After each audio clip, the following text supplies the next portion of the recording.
Thank you very much, Architect. Thank you. That was a very quick one. Thank you. Like it.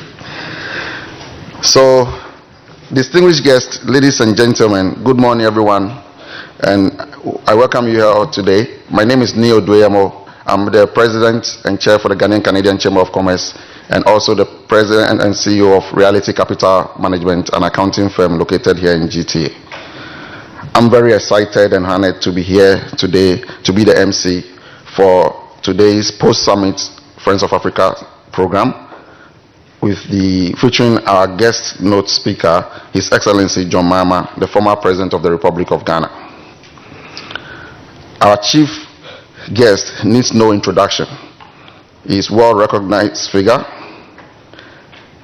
He's known for his wonderful administration and many accomplishments as President of Ghana. He's an historian, a writer, and a communication specialist. Please welcome His Excellency John Dramani Mahama, the former President of the Republic of Ghana. Thank you. We are very, very privileged and honored to have you here today. Thank you, sir. Also today in our midst, we have the Honorable James Kwesi joining us. We are very honored to have you here, sir. We also have today, as we look around, we have leaders of thought, government officials, investors, Canadian influencers, including the Honorable Jane Augustine, first female black MP, cabinet member and deputy speaker of the House of Commons in Canada. Yes, sir.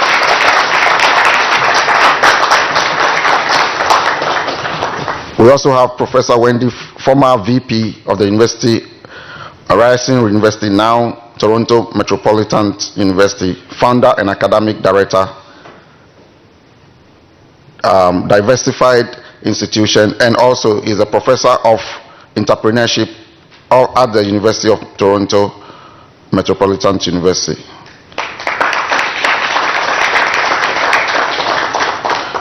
We also have the president of CASA Foundation. She's here. We have members and advisory council of CASA Foundation. We have the president of the Ghanaian Canadian Association of Ontario, Mr. Dodu, is here.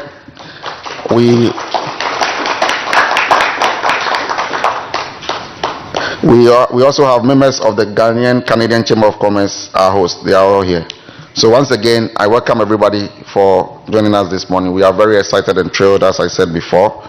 In addition to all these eminent people here today, once again, I welcome you all to this interesting and meaningful experience of life this morning.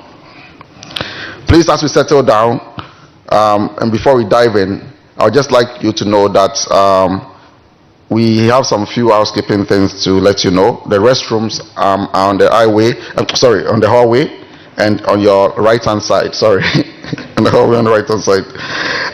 We also have, in case of emergency, you follow the exit signs as you look around. In case of fire, you follow the exit sign. No smoking is permitted in these premises. Thank you very much.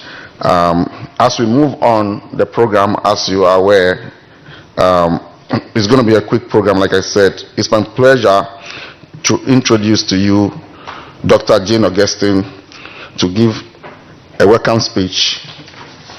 We cannot think of anybody so qualified to do this for us today. As I can emphasize, she's the first female federal minister. She's been a member of parliament until 2006. She's also the founder of the Jane Augustine Center for Girl Power, Empowerment of the Girl Child. So please, let's give her a round of applause as she joins me on the podium. Thank you so much, Doctor. Merci beaucoup, Professor. Excellency, elected representatives, officials, CASA and Friends of Africa, Canadian Chamber of Commerce, Ghanaian Canadian Chamber of Commerce, who are partnering and collaborating with us today. Good morning. Bonjour. It is great to welcome you here. It's great to have you at this post-conference. It is also, I think I must say two things that's important to say these days when you get to the microphone. One is acknowledge that we are sitting and we are growing and we are developing on the land of indigenous peoples. And the second thing, Excellency, that we speak about all the time is the weather. And so we've been preparing the weather for you. We've held off the snow, can't do anything about the rain, but I'm sure you know the story. We've come through a very successful conference. The speakers, all those who were part of workshop sessions, fireside sessions, all inspired and energized us. And we were energized by your presentation on Zoom. Again, we live in the world of social media. And so you came across as though you were in the room with us. So I'm very pleased to meet you in person. I won't kind of drag your memory. I'm 86 years old now, and I forget things and places. But I remember meeting you in 2019 at this great big event in your country. I don't remember the name of the place right now. But we had we came and shared in all of the cultural activities, and that day you were there. My group was all excited. There were 23 of us, and you were walking around, shaking hands, and we were pushing ourselves forward so that you would come to us. And somehow you kept on going, and we were so disappointed. But anyway, it's good to see you here in person. I also want you to know, in the couple minutes that I have, I want you to know that Africans and Ghanaians in particular are making huge contributions to Canadian society. We are this diverse, multicultural, multiracial, multi-ethnic, multi-religious society. And it is the vibrancy of people of African descent, like myself, and other Africans that are making that contribution to make Canada the boast that Canada makes around the world about its diversity. We are struggling around the issue of inclusiveness. So we recognize that we are diverse. Now, how do we include everyone in the discussion and in the workings of the society? And so the work that FORA does, the work that all the folks in this room, the associations and whatnot, the churches and others, they're working towards making the society that we want, a society where everyone can reach their full potential, and that as entrepreneurs, as business people, as educators, etc. Professor mentioned that I had a Center for Young Women's Empowerment. And who do you think is my executive director? A young Ghanaian woman, energetic, bright. She's leaving me though. She spent 7 years and she's found a bigger organization and bigger money, and so I'm letting her fly her wings. So I'm looking for an executive director, and I'm sure someone will come from our community. I was recently at 3 conferences, and I want to mention that. One was Black Physicians of Canada, and there were about 300 black physicians around. It just blew my mind, because when I came to Canada in 1960, I can count on the fingers of one hand the black doctors. And there we were, 300 of them in a room from all across Canada, That was just mind-boggling. And the young people who are going through the system, through medical schools and what, all African. And I don't want to disappoint you, but more Nigerians than... I'm only teasing you. I don't want to start any war. But the young African, especially, and for the men, I need you to know this, young African women, they're women, so making their mark. And the strength of Canada now, and the strength of Canada to be, we find in the energy of those young women. So welcome, Excellency, welcome members of your delegation and all those who are participating with us from the Friends of Africa. I now say to you again, welcome, and let's continue to work to build a society that, and not for a better world, better community, better environ for all of us. And keep sending us Ghanaians, please.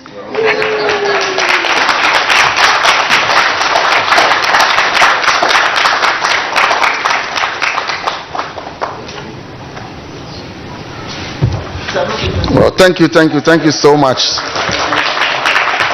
Thank you so much. Thank you, Dr. Augustine, for your kind words and for gracing the stage for us today. We are so excited to have you here. May I now introduce to you our visionary leader, the President and CEO of CASA Foundation and partner of MCAP, Dr. Olutoyin Oyalade. Dr. Olu, I'm pleased to have you on the stage. Let's give a big round of applause. Thank you so much.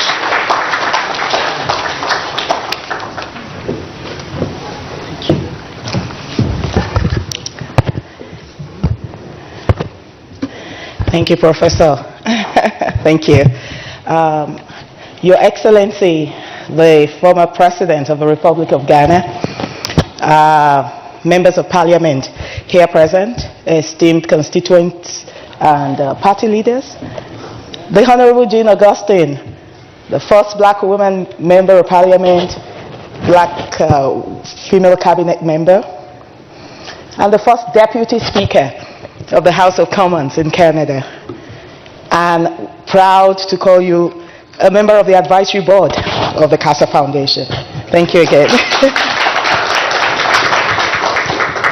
Our mentors, academic partners from the Toronto Metropolitan University, Professor Wendy Sukir, members of the Ghanaian Canadian Chamber of Commerce, all small and medium enterprises, founders, business owners, esteemed delegates, ladies and gentlemen, I do hope I've covered you all protocols observed. Welcome again to this post-summit Friends of Africa edition 2023. It's such a honor, it's such a privilege to join you this morning. Indeed, it is a blessing of providence to welcome in person His Excellency into our midst today. He is a man of his word.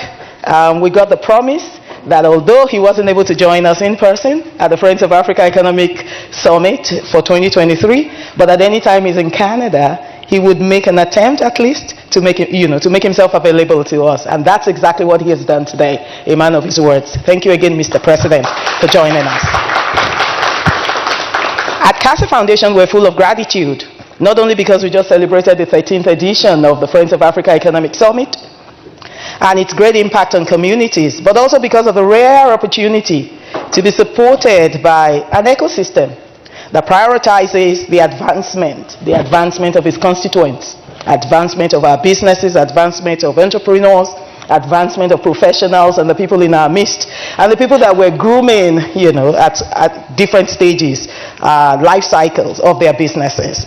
We're really proud to be connected to each one of you in the room today, particularly because as a result of your connections and your contributions and your collaborations with each one of us in our group, in the past 14 months, it's been so exciting to see the development of new businesses, entrepreneurs, and the innovators and inventors in our midst. Small businesses now from the BIPOC community are not only rising, but they're also creating solutions for the Canadian national economy of Canada. They are making their impact felt in the kind of opportunities and the businesses that they are running. And I dare say that it's one of the reasons that the federal government of Canada in 2021 actually announced the Black Entrepreneurship Program, a total of $401 million, and decided to take a leap of faith on us, the Black community, to manage our own money given to us by the federal government, by ourselves, by our people. And so 30 organizations, including CASA Foundation, received the $401 million in 2021. And so this is a huge, huge progress. It's the first type of funding coming from the federal government. Of course, there have been various grants and all of those, but this one is specifically tagged the Black Entrepreneurship Program. 30 organizations appointed to manage the $401 million, including $192 million in loans. It's called the Black Loan Fund, and it's made available to every business within the Black community only. And so I believe that that's kudos to the work that ecosystem partners like yourselves in the room today have been doing over the past few months. All right, again I say that CASA Foundation was the only organization that presented 9 Black African organizations to the federal government of Canada to receive the approval to manage this particular funding, including the Ghanaian Canadian Chamber of Commerce. And so CASA Foundation went as a lead organization, but wanted to take as many as possible. The Malian Chamber of Commerce, the Malian Canadian Chamber of Commerce, the Moroccan Canadian Chamber of Commerce, the Rwandan Canadian Chamber of Commerce, all led by CASA Foundation to receive this, to show ourselves as ecosystem partners, and that we can actually find a way to collaborate and to make things happen in Canada, because no single person can do it alone. And that's the power of an ecosystem.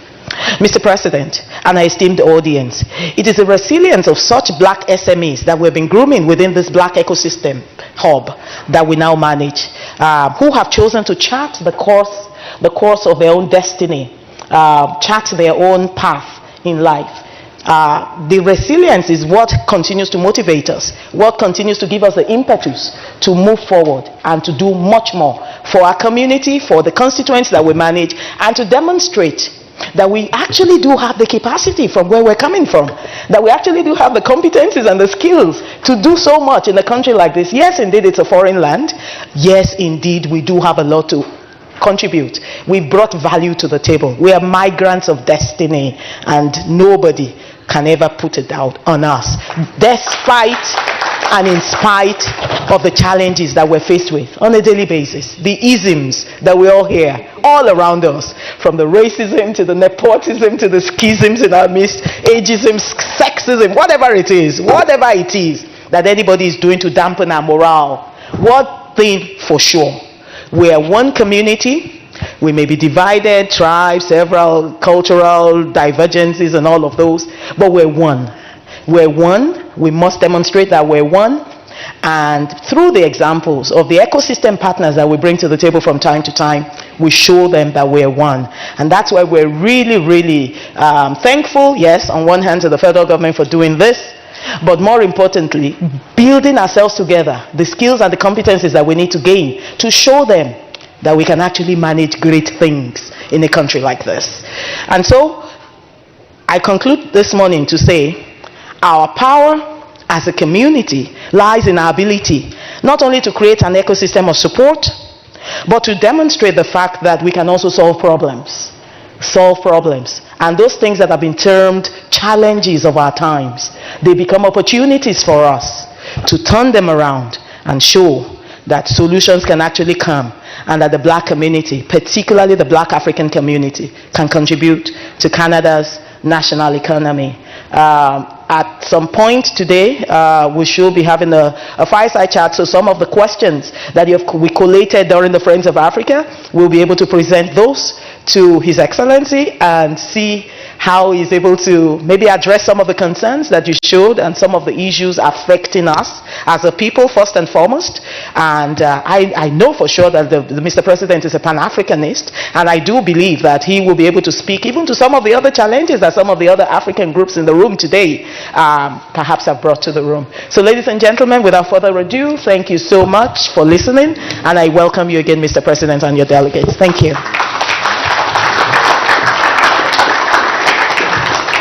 Wow. Wow, wow. Thank you so much, President of CASA Foundation, Dr. Olu. We are so, as you can see, we are right on time. We're following the time and we are solid on the time. I'm so excited. At this point,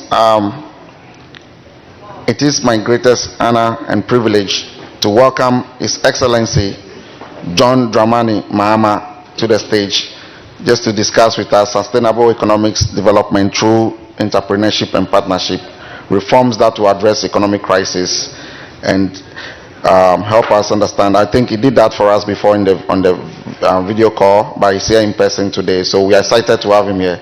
Please put your hands together and let's welcome our guest of honor, the Honorable His Excellency John Dramani Mahama, to the stage. Thank you.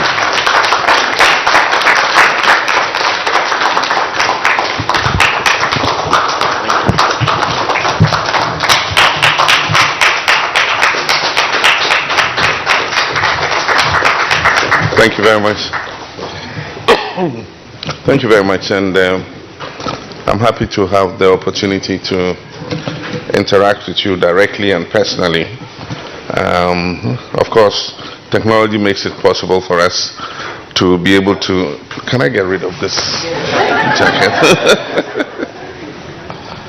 Technology makes it possible for us to be able to interact even from a distance, but there's nothing as beautiful as cozying up together, sharing coffees, and talking directly to each other. And so, good morning again. And let me thank Lady for the very kind words she spoke. And something interesting happened. I was invited to, the reason I'm in Canada is I was invited to give a lecture at a conference of universities studying slavery. And I was supposed to talk about slavery and colonialism. And when I arrived, my host welcomed me at the airport. It was a lousy day. It was raining. It was cold in Halifax. And I told them I had packed a sliver of sunlight and that it was arriving on Air Canada. So I'm sure that the sun was going to shine. And I was joking. But the next morning, the sun came out bright and beautiful, and they were all congratulating me for bringing the sunlight. And I said, unfortunately, I didn't bring enough. I brought enough to last just till the weekend, and so... And again, when I was leaving on Saturday and I was going to the airport, it was raining and miserable and cold, and they said, oh, you're taking your sunlight back to Africa. No, so thank you very much, and I'm happy to be here. My understanding was to make a few remarks about economic challenges and opportunities in Africa. And so I'll just speak randomly, and I guess that maybe if there's an interaction afterwards, we can flesh out some of the issues that are raised. I studied history for my first degree, and so often I like to start my discussions from a historical perspective. And that is to do with Africa's development as kingdoms. For those who know, who have read the history of Africa, Africans lived in kingdoms. And so we had the Great Ashanti Empire, we had the Benin, the Dahomey Empire, we had Songhai, we had Mali Empire, and so many of them. And all these empires at their peak, were in control of commerce and trade within the African region. And for those of you who have read about the trans-Saharan trade, there was a trade that developed even before the trade across the Atlantic, where items from India, spices, items from the Middle East, Arabic books, perfumes and things were brought across the Sahara and traded for products that came from the Sahara, especially gold and some other such products. And so that trade had existed. And then the first Europeans arrived on the west coast, and Ghana has one of the forts where the Portuguese landed first, and it's called Elmina.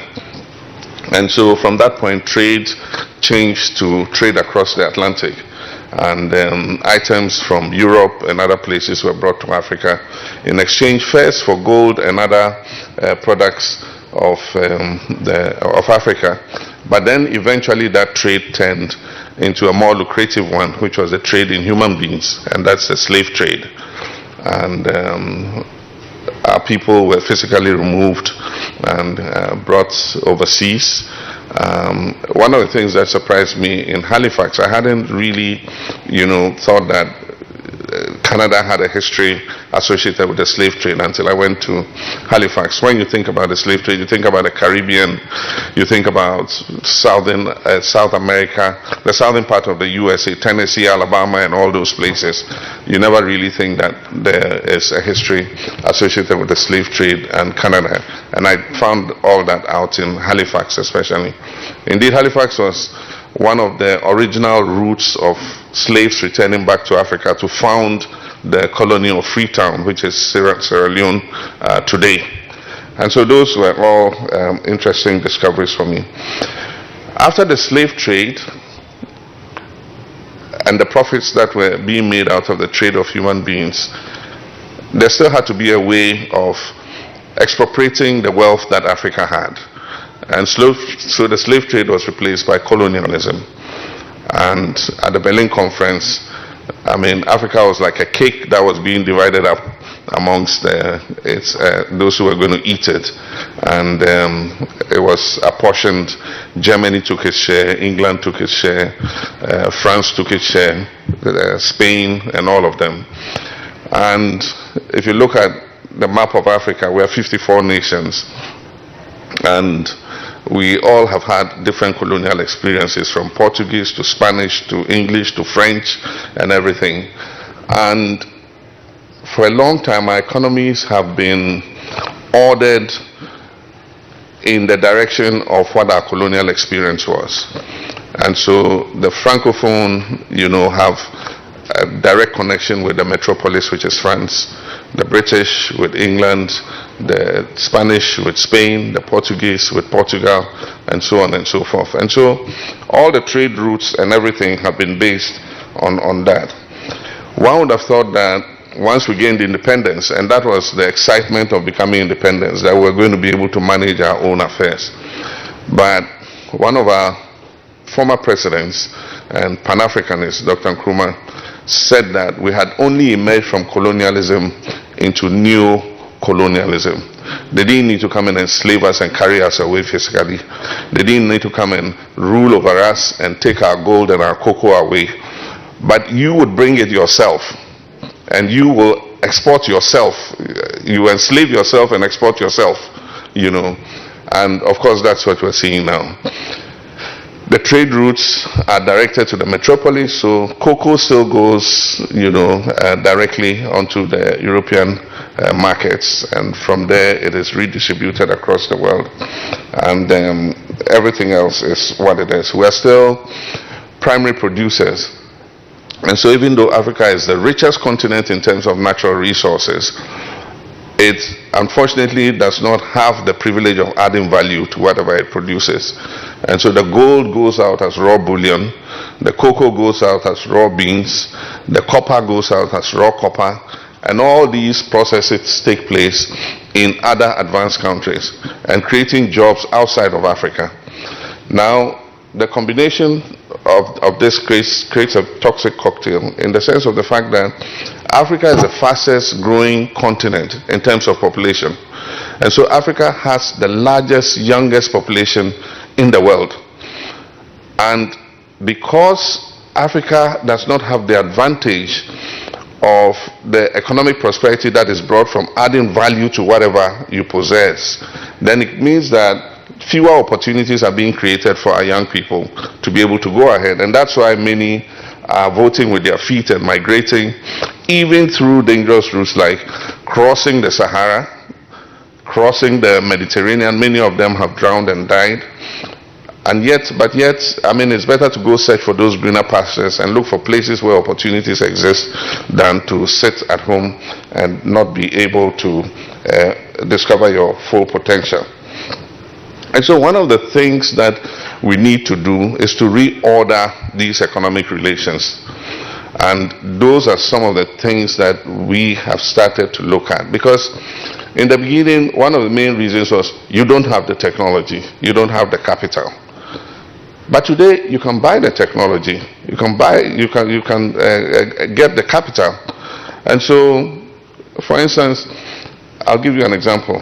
We had the State Gold Mining Company in Ghana, and State Gold Mining Company was running at a loss. It was set up by Kwame Nkrumah. And they say, oh, no, World Bank and IMF come and say, no, you need foreign direct investment. You need to bring partners in from outside. And so you must divest these loss-making state enterprises. And so we sell State Gold Mining Company for $5 million, and Goldfields buy the State Gold Mining Company. And there's a tailings. When we talk about tailings, it means a huge mountain of ore that has been processed in the past. In the past, because the technology was not there to process the ore properly, they could take out only 45% of the gold. The remaining almost 50% of gold was in there in the tailings. And so what happens? Investor comes, brings the machine, puts it there, takes our tailings from Gordon Gaggisberg's time, the colonial period, and just washes and takes out the remaining 55%, makes some tens of millions of dollars, takes out $5 million and pays Ghana for the concession. And today that mine is the richest mine in Ghana, turning over billions, more than, thank you. Turning over billions of dollars, a mine that was bought for $5 million.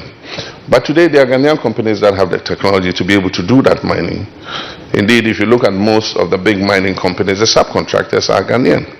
And so the blasting, the drilling, the hauling, all the way to the crushing plant is done by Ghanaians. And so all the investor does is he sits at the end, and then when it has been crushed and gold is washed out, then they do the bullion and then it's exported. But even then, it's not refined. It is exported raw. And so the difference between raw gold and refined gold, not to even talk about going beyond refined to jewelry, is exponential. And all that value sits outside Africa.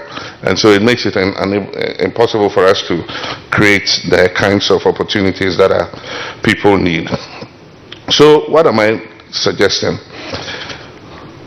I suggest that we should vary where the kinds of investments available to us. Foreign direct investment is important.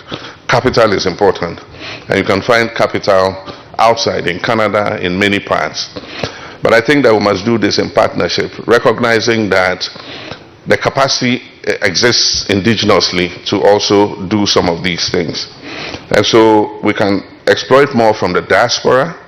There are now significant funds that are held by Africans in the diaspora.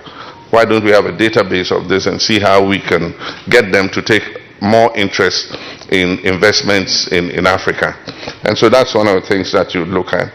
Aside from that, we should also promote indigenous entrepreneurs, indigenous capital in Ghana, not in Ghana, in Africa. Because what I notice is, because we want to attract foreign direct investment, we give all the incentives to the foreigner when he comes. And yet, the same investment is the same investment that an indigenous businessman is making. And yet this one gets all the tax exemptions, he gets all the tax holidays. But if you're an indigenous company, you have to start paying taxes. You don't get any exemptions for any investments that you make. And so that discrimination between indigenous capital and foreign capital is something that we need to address. There are several areas that are seeing phenomenal growth in our countries. In these, the nature of our economies are turning around in the way that it has done for all countries that have developed. Agric has reduced in terms of its share of the total gross domestic product.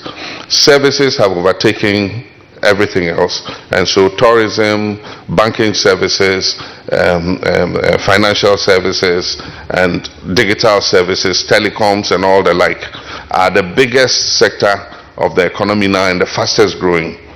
Agric's share has reduced significantly, and that has been the nature of development for almost every country that has reached where it has reached. So it means that there's something happening, and the number of people engaged in agriculture is reducing, and more people are shifting into other sectors of the economy, which is a good thing.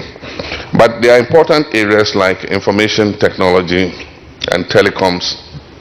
A lot of investments have gone in there, and that is a major growing part of the economy of Africa. And so for persons who are interested in investing, telecoms and IT, and lately fintech, financial services have come onto their own. Payment platforms for people to be able to easily move money. Mobile money has taken its own thing in Africa, and it's very fast growing. Tourism has always been an area, especially in East Africa. East Africa have made very good opportunity of tourism, and they get some of the largest numbers, especially because of the safari and nature conservation that they have undertaken. Agri processing. Africa still has more than 60% of the world's remaining arable lands. And so there are opportunities to improve technology, to improve productivity, and be able to process, any extra food, both to feed the demand in Africa and for export. And so that's a growing area, and I see a lot of people coming back and establishing commercial agricultural projects and putting in the processing to process for export. And so that's an area. Mining has always been very important, especially in Ghana, places like Congo and other places. I mean, rare earth minerals, lithium, there's been a major discovery of lithium in Ghana currently, and a lease I hear has just been issued for it to start to be exploited. And so that's an area. Construction, there's an infrastructure deficit, and so companies that have the technology and capacity to be able to undertake power projects, road construction projects, building projects, bridges, and so on and so forth, all have a space in the African investment market. In the late 90s and 2000s, there was the belief that Africa was rising because 6 of the fastest growing economies were to be found in Africa. And because of the wave of democratization that had taken place, many countries that had been under military rule had begun to return to constitutional democracy. There was great hope and excitement that this showed the turning point in Africa, and that with democratization, free speech, freedom of association, freedom of movement, Africa was going to explode in terms of economic prosperity. That lasted until the world financial crisis happened, and of course those shocks affected the whole world. If you remember, oil fell to about $38 a barrel, and all commodities, cocoa, gold, everything, dropped in value. And because Africa is a major exporter of raw commodities to the world, Africa took a shock, and things unraveled. Global shocks will always occur, and what you need to do as an African economy is to make sure that you build the resilience to be able to go through the shock with minimal damage. And so COVID affected everybody, but the economies that are more resilient are recovering very quickly, and sometimes if you look at the growth in sectors, they are even faster than pre-COVID.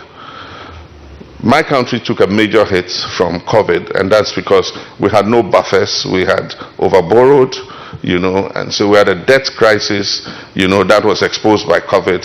And so after COVID, it's like the pack of cards just crumbled, and we had to crawl on our knees to the IMF, for a bailout, which is currently being disbursed, but definitely the country still has potential. And with prudent management of the economy, we should be able to bring that country back on its feet. We need to cut expenditure. There is a certain temptation to give everything free, and so there's a competition on who can give the freest things. But you must have the wherewithal to be able to give things free, and so if just for political capital you want to make everything free, everybody should have things free, when you don't have the capacity to be able to manage it, then it becomes a problem. I do think that we should have social safety nets that protect the poor and vulnerable. And my party is a social democratic party, so we believe that the fruits of growth should be shared equitably amongst all classes of society. But then, while you finance those social safety nets, you must make sure that you are raising the revenue to be able to make them effective. It doesn't make sense to roll out social interventions and not be able to fund it properly, and it doesn't give you the maximum effect and quality that you expect it to do. And so, managing our economics prudently, cutting out waste. I mean, there's a lot of waste, in the system. In Ghana, and because I come from Ghana, I normally use Ghana as an example. If you take the Auditor General's report every year, and you see how much money is misappropriated through procurement and all that kind of thing, we wouldn't need to go to the IMF if we're able to plug those holes. 17 billion cedis, it's either not accounted for properly. And then you're going to the IMF for 3 billion over 3 years, 1 billion a year. And 1 billion is equivalent to about 11 billion cedis. And so it means you're wasting more than you're going to the IMF to beg for. And so prudent management of expenditure and cutting out waste, I think it's a way that African economies can make themselves more resilient. And also creating the buffers that make sure that when external shocks occur, you are able to survive, which is what my government sought to do through self-sacrifice. We put money in the stabilization fund, and it became, very handy when COVID hit. Because when COVID hit, the government had no resources anywhere to begin the process of ameliorating the pandemic.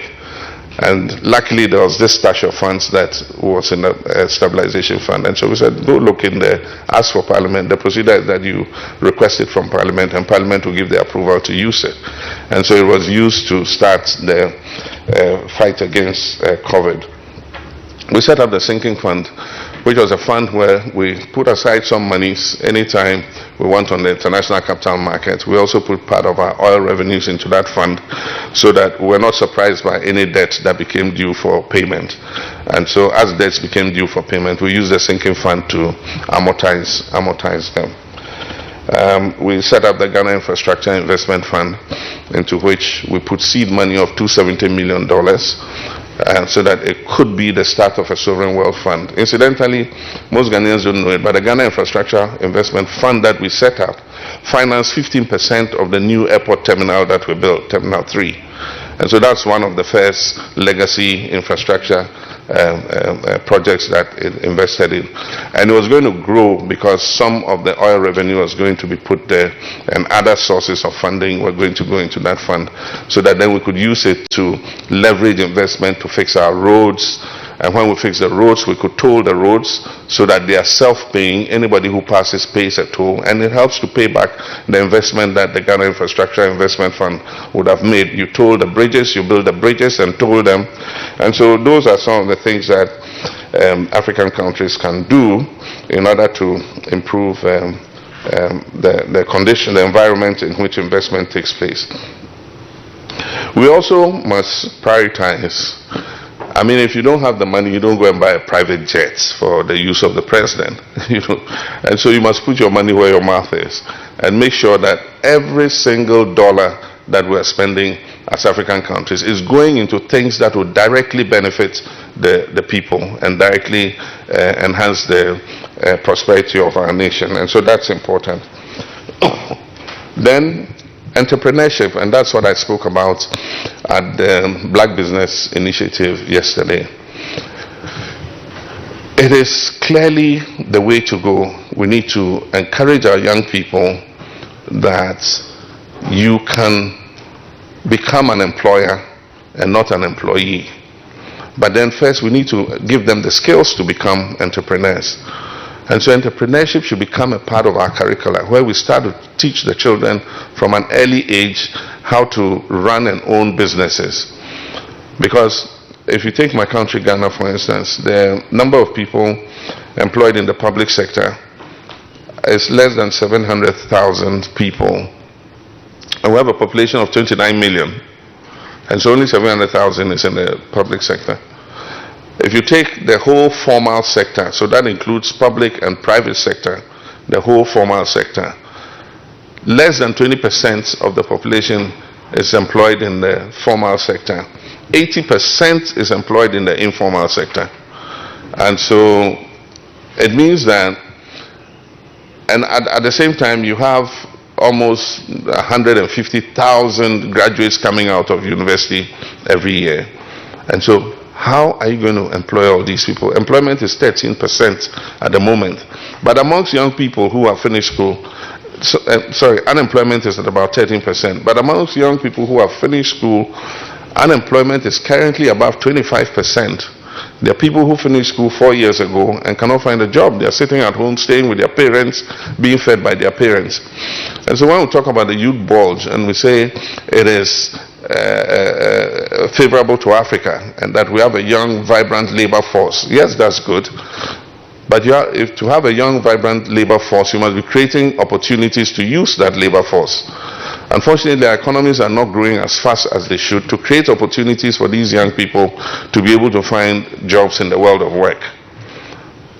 And then that becomes a time bomb. It's no longer, the advantage that you thought it would be. It becomes a ticking time bomb. Because as these young people find a lack of opportunities, and that's what happened in North Africa, in Tunisia, when the young man Bouazizi set himself on fire and killed himself. And that led to a series of things that created the whole Arab Spring, that we call it, and changed the architecture of political leadership in North Africa, permanently.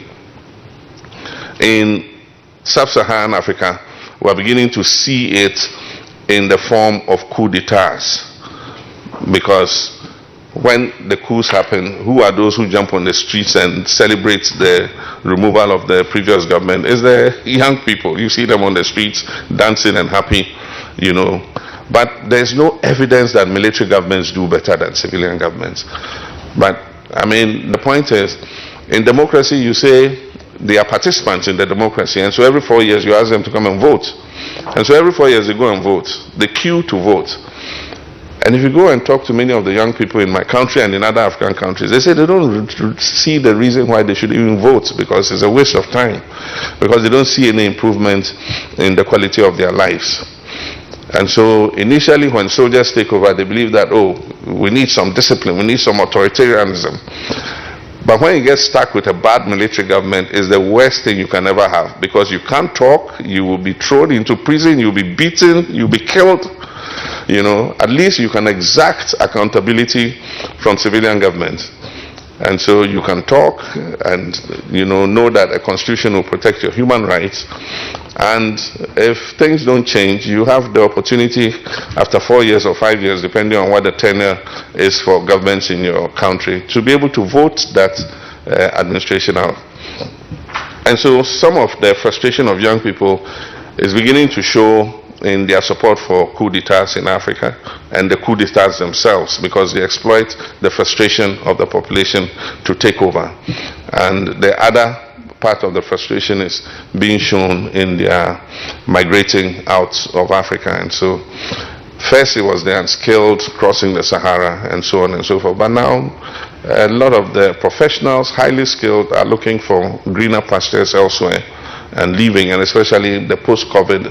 COVID took a toll on our economies, and so most of the economies are now trying to climb out of COVID, and it is creating quite strong pressures on the middle class and the professionals, and so many of them are beginning to leave. And so entrepreneurship definitely because the public sector cannot employ everybody that needs a job.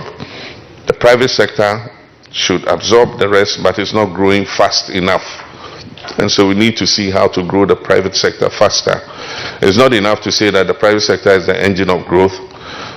Yes, it's the engine of growth, but it needs a steer, it needs ties, it needs, other things to be able to move, the economy forward. And so that's an area that we need to look at. There was a program that we did in my country, and I think that those are some of the drawbacks of democracy. After I lost the election, the government that came in just chucked it and came up with another program of their own. But this was the Youth Entrepreneurship Support Initiative, and we gave seed money of 10 million, and we advertised it widely. It was not political. Any young person who had a business idea could apply, and so there were about more than 6,000 applications. And what we did was we got leading business people to go through the applications and guide them to draw up feasibility studies.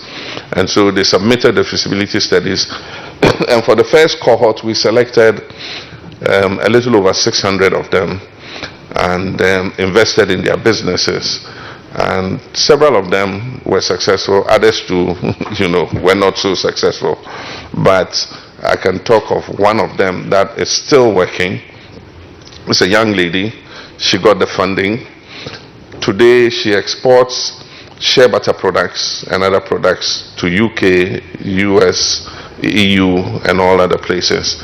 And she's exporting, her volumes are about 6,000, 12.5 kilos of shea butter products every quarter, and she's employed directly more than 100 people, and indirectly all the women who sell the shea butter to her are also earning an income, from it. And she's just one person. There are several others whose businesses were successful. And so these are models that we can use.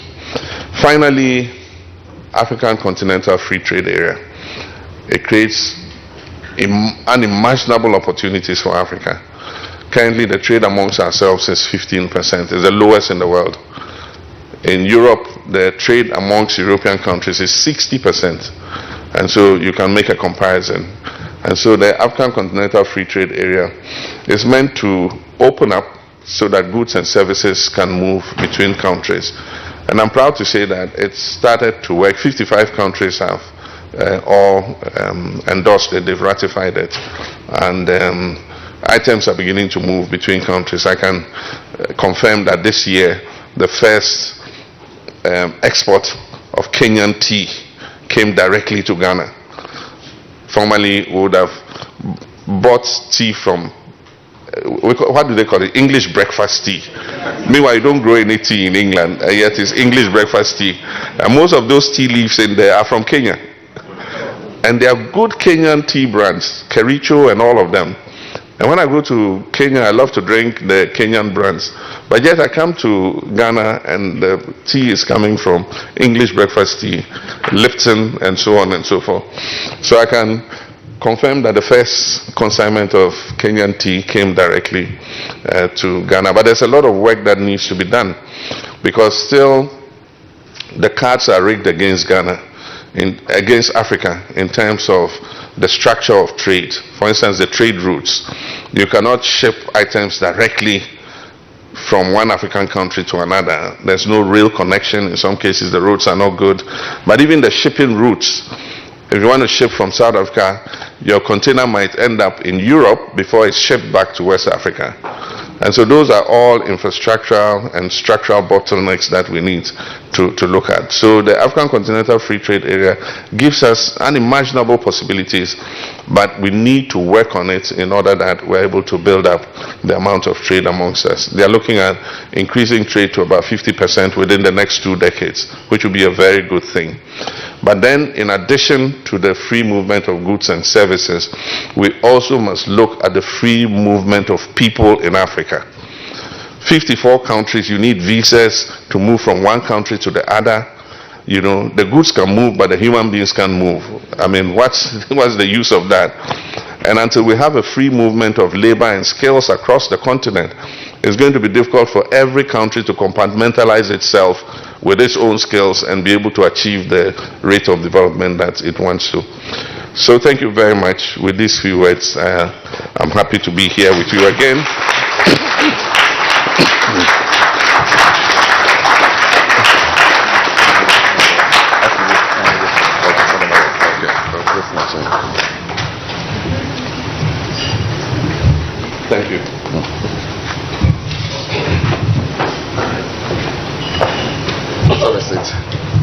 Thank you. Thank you so much.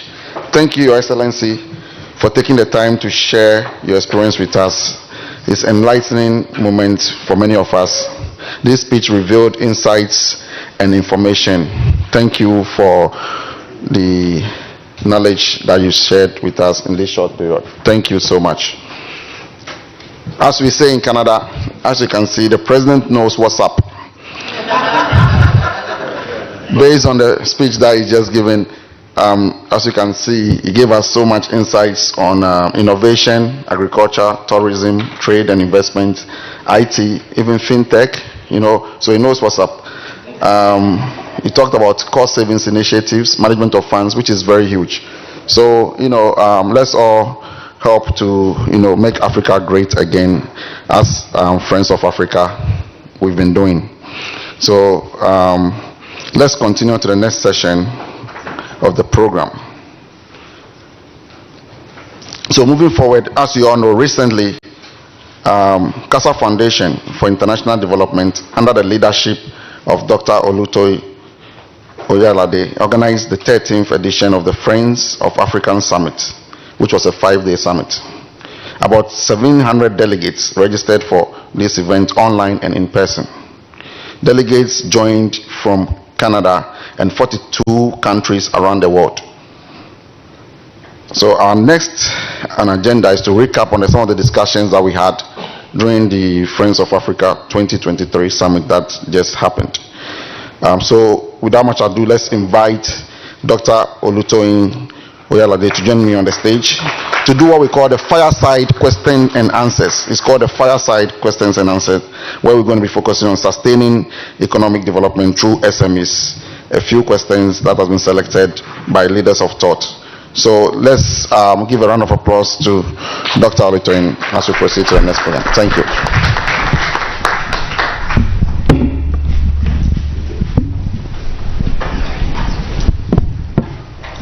Thank you again. Thank you, Mr. President.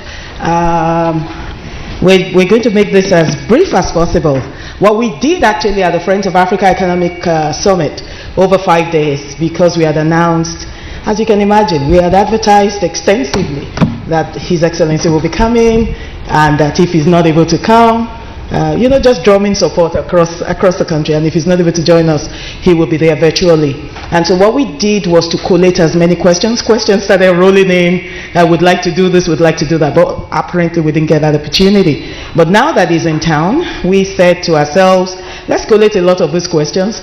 But like you said just now, His Excellency, Mr. President, knows what's up, right?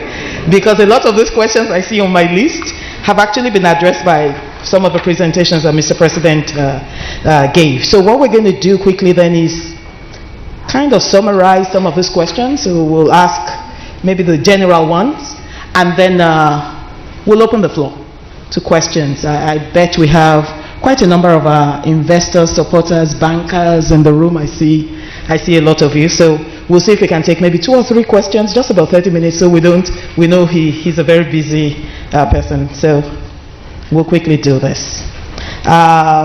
We already have met the president. He's been introduced, but we still need to introduce the president, the CASA Foundation way. And so, ladies and gentlemen, do permit us. This is what we usually do. And so we're going to just roll a tape and introduce Mr. President to us again. Thank you.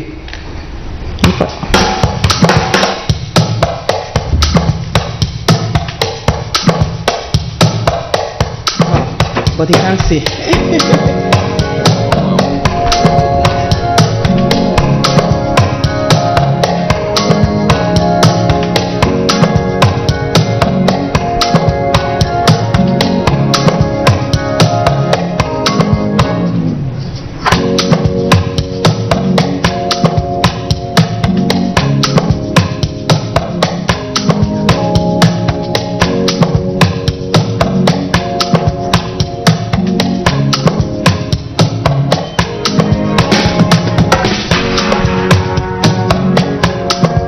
beyond that, I'll continue to work for my country. I'll continue to work for Africa.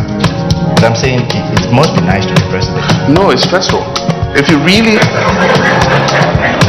I'm serious. If you really come to the presidency to work, you don't get a night's sleep.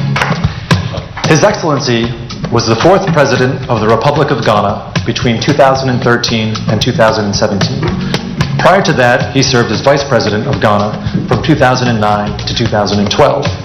His Excellency made history by being the first President of Ghana to serve in all levels of political office, including as a Member of Parliament, then Minister, and eventually President of Ghana. He is a communications expert, historian and writer, and the presidential candidate of Ghana's National Democratic Congress for the 2020 presidential election.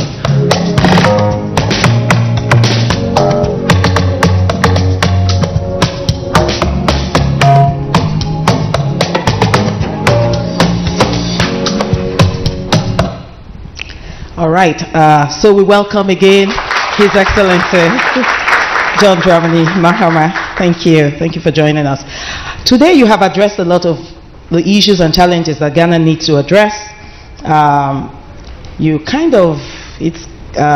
presentation was like, you do have a reformist agenda, as it were, and that's something to look forward to. That will translate into maybe the Ghana of your dream, the Ghana that we want, and so on. So these objectives closely aligns with the strategic framework presented by the African Union through the AFTA that you just discussed, which will be to transform Africa into the powerhouse of the future, integrate regional and continental movement and transportation, and a continent that aims actually for inclusive and sustainable development, driving a Pan-Africanist agenda mandate. You talked about ensuring that transportation is integrated, and that actually it sounded somehow, because I do recall way back in 1996, I recall looking to travel from Nigeria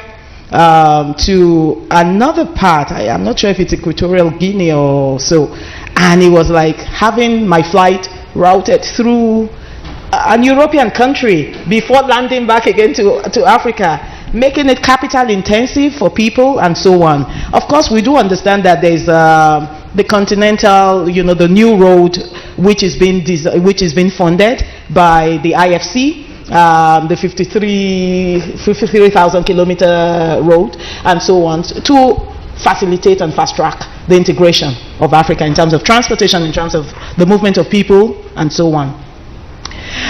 But the issue then is, based on a few, the feedback that we have received, we work with AFTA. As a matter of fact, in 2021, His Excellency Wamkele Mene was actually the keynote speaker at Friends of Africa in 2021.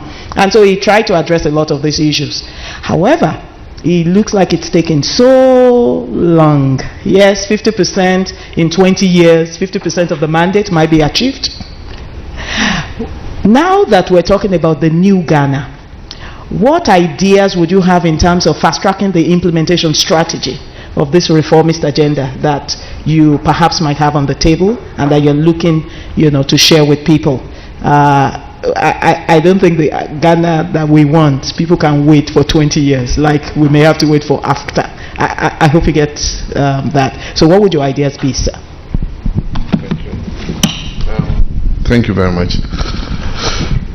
I'll say that the Africa of today is different from the Africa of 20 years ago, 30 years ago. There's progress being made, and Africa is moving forward. Our only difficulty is not moving at the pace that we wanted to move. You talked about many of the problems that existed before. Before, if you made a call from Ghana to Nigeria, it was routed through Europe before you can speak to your neighbor in Nigeria.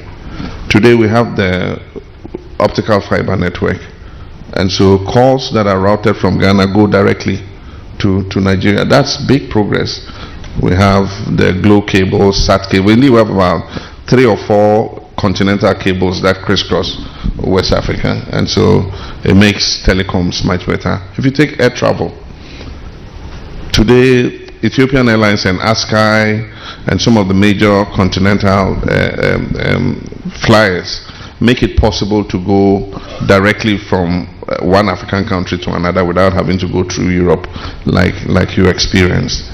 And so if you come to West Africa, if you're going to Equatorial Guinea, Askai will take you there, Seba will take you there. If you're going to any other part of Africa, the only thing is you transit through Bole Airport if you go with Ethiopian. But once you get to Bole Airport, anywhere in Africa you're going, they have a flight taking you there.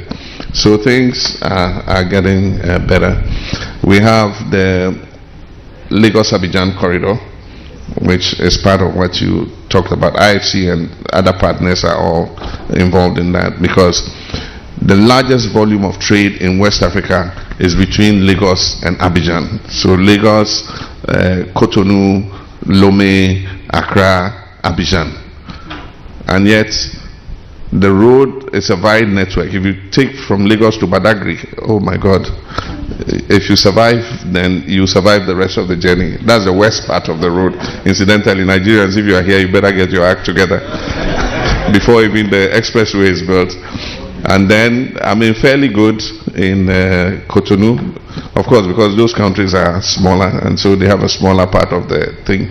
Togo.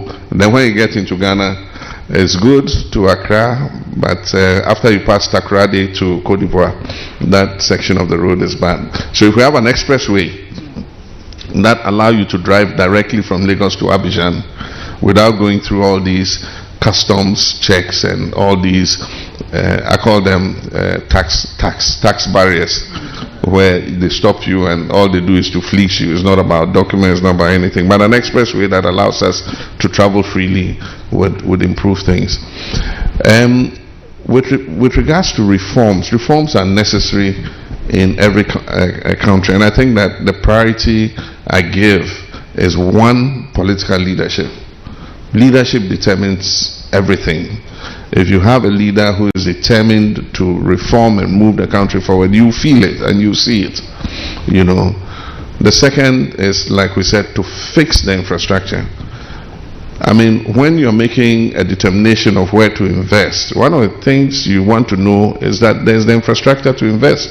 If there's no power, you can't invest. I mean, how do you build a factory when you don't have power to run the factory? If there's no water, you can't invest. If there are no roads to move your products or bring your raw materials in and move your products, I mean, no sane investor will go and put throw his money away in an investment in a place like that. And so we need to fix the infrastructure. And so that was one of the priorities that, you know, moved my government. We were fixing the roads, we were putting in the bridges, we did the airport, we built a new port, because one day I flew out of Kotoka Airport and I don't know where I was going, but the jet turned eastwards. And I was sitting on the left. And we flew past the old Tema port. And I saw a long queue of ships outside.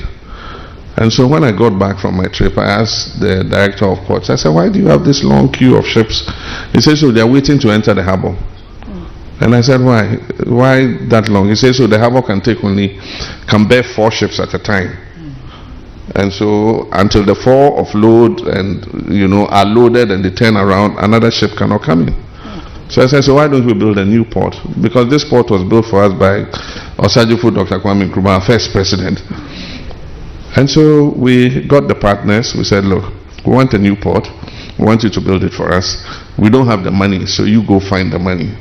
And so the Ghana Ports and Harbours Authority and their partners, which was a partnership called MPS, raised the money on their own balance sheets, built a brand new, one of the most efficient ports you can find in West Africa.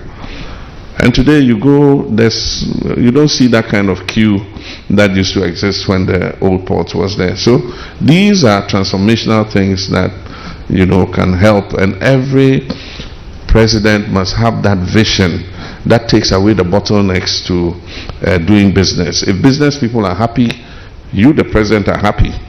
If your business people are not happy, you are also not happy. And so those are some of the things. Then digitalization, we must involve digitalization in everything. Take away human discretion from some of the things. And so you must digitalize your ports, you must digitalize your budget.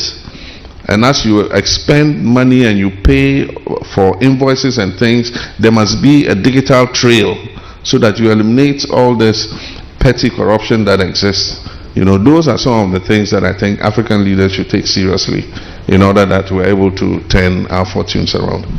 Thank you so much, Mr. President. Thank you. I do have, I'm going to merge a few of those questions, all right? So, one of the major ones here that will emerge has to do with SMEs and youths, the youths of Africa. As we know, the youth of Africa constitute, we know, 40% of the population, 1.2 billion population, 1.2 billion population, and under 25, very restless.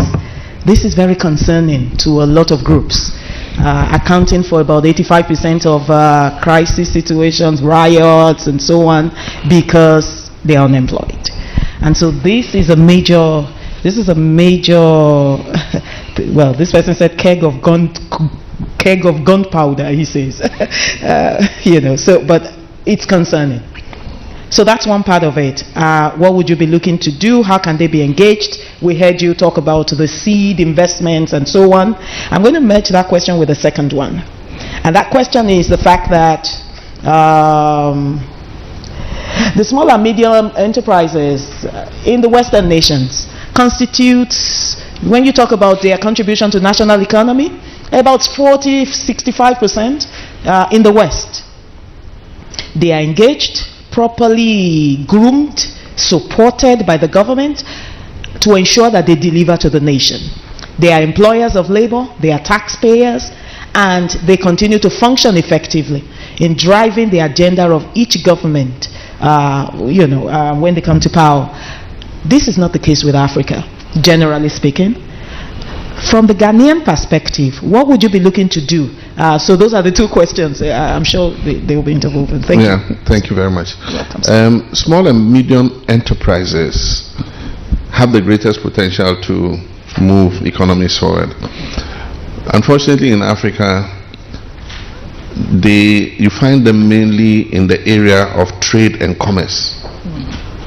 Most people who are able to deliver to raise a little capital are interested in going to China and bringing goods and selling, or going outside somewhere and bringing goods and selling. It's like an import-oriented thing.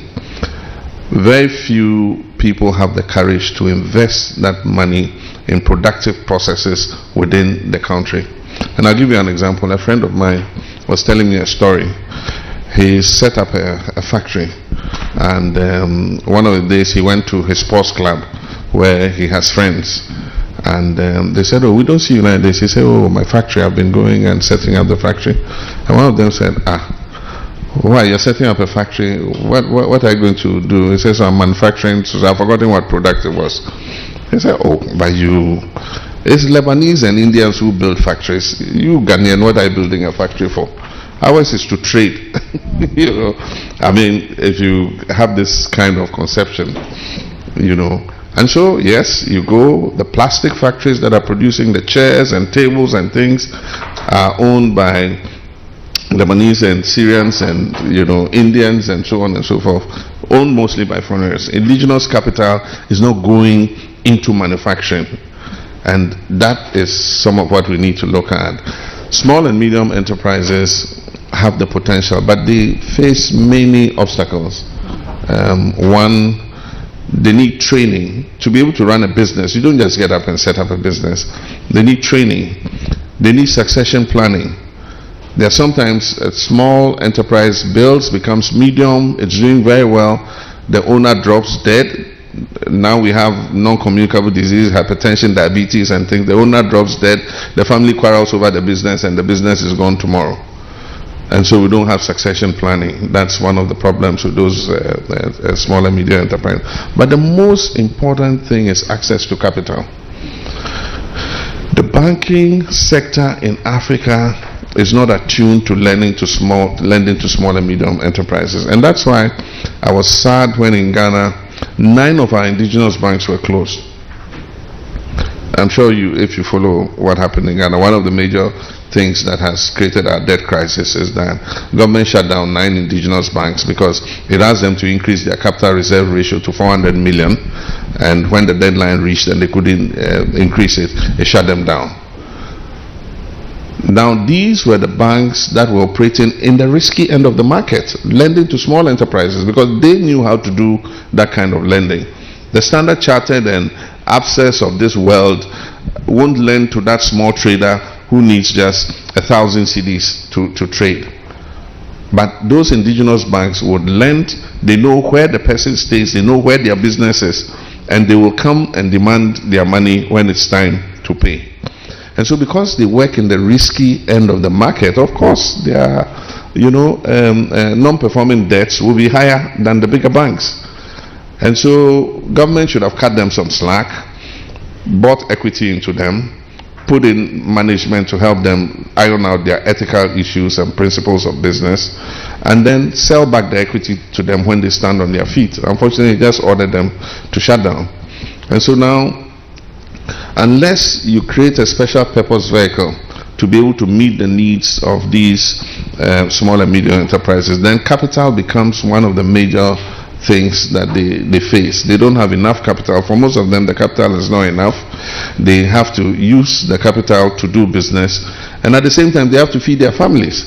If your child is going to school and the capital is there, and you don't have the money to pay fees, you take out of it and pay school fees. And so lack of adequate capital is a major constraint to them. Amazing. Thank you so much. Thank you for those responses. I will take one more question, and then we'll open the floor for additional questions. Mr. President, the Republic of Ghana recently secured a 3 billion loan from the IMF. Just taking the cue from your comments on capital, access to capital, and so on, do these loans really help? Would it actually help the populace, the small businesses that we're talking about, or will it just simply increase the debt burden that we see now? Ghana deficits, crisis situation with capital, and so on. We hear, yet it was the darling of nations just a few years back. So, what's your opinion on that? And in addition to that question, there is a central concern of political risk. Is this expected to mitigate that in a way? If you could take those two together, then we'll open that. Thank you. Yeah, and I'm ashamed to say we went back to the IMF for a bailout. Everybody was praising Ghana. Yeah. That's an economic miracle. Ghana is doing well and all that. But the red flags had begun to show from as early as 2018.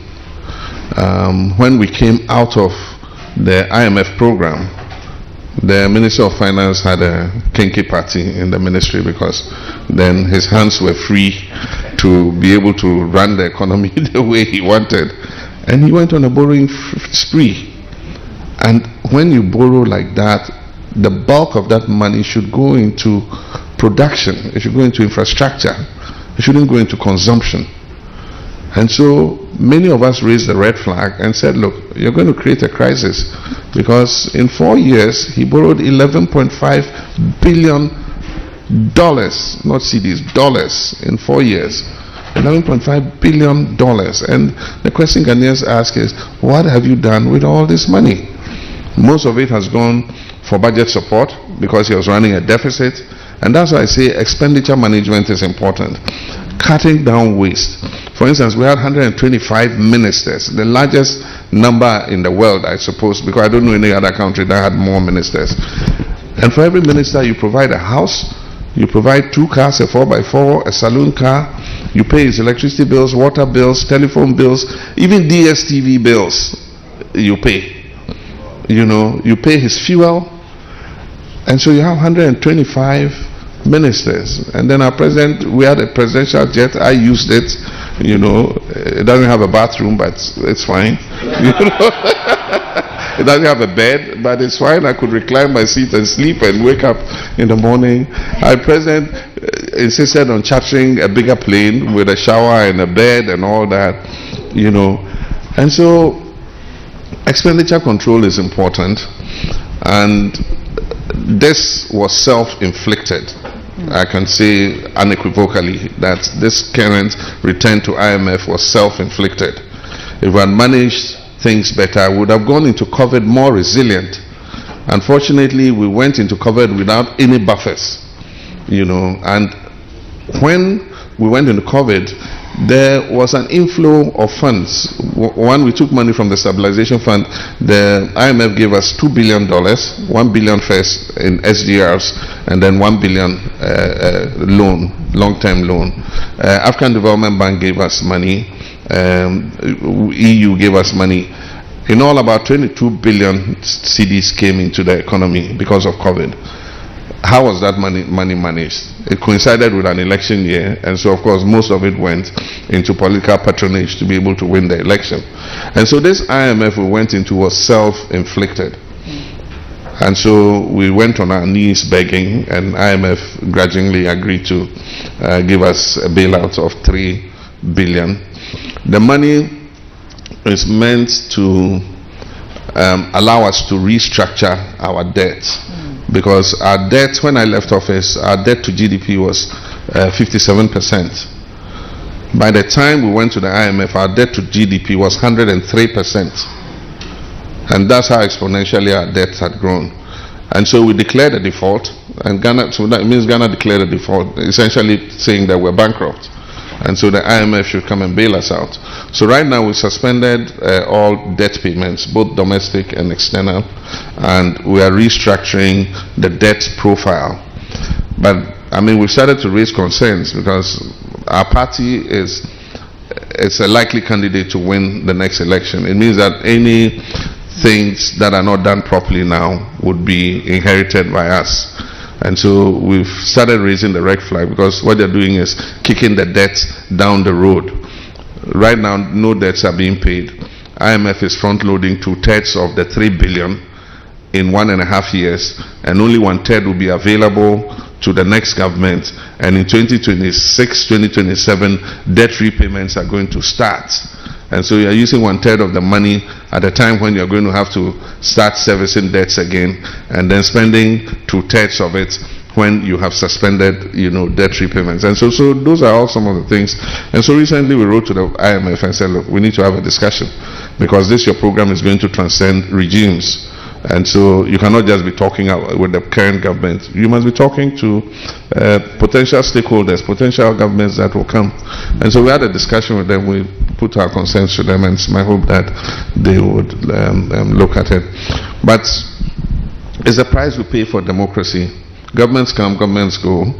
And often, sometimes when government comes, there's a lack of continuity in the programs that have been implemented. There's a lack of continuity in the prudence management of the economy, you know. And so it's democracy. And it leads you to the question, is democracy first or development first and democracy later?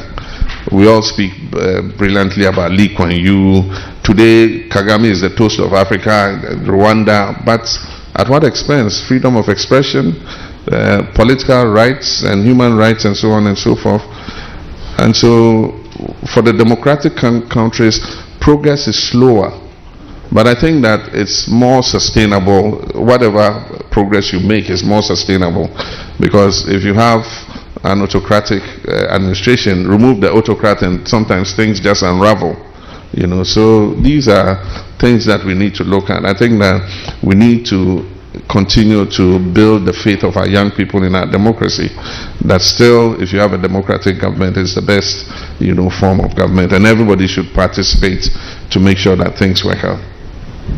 Thank you so much. Thank you for those answers. Thank you, Mr. President.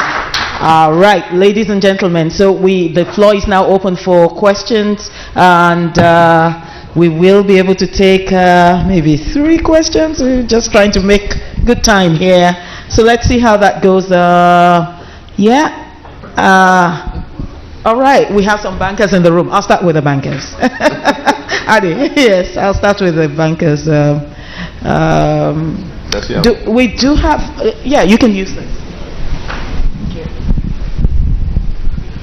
You can tell us your name, your bank, and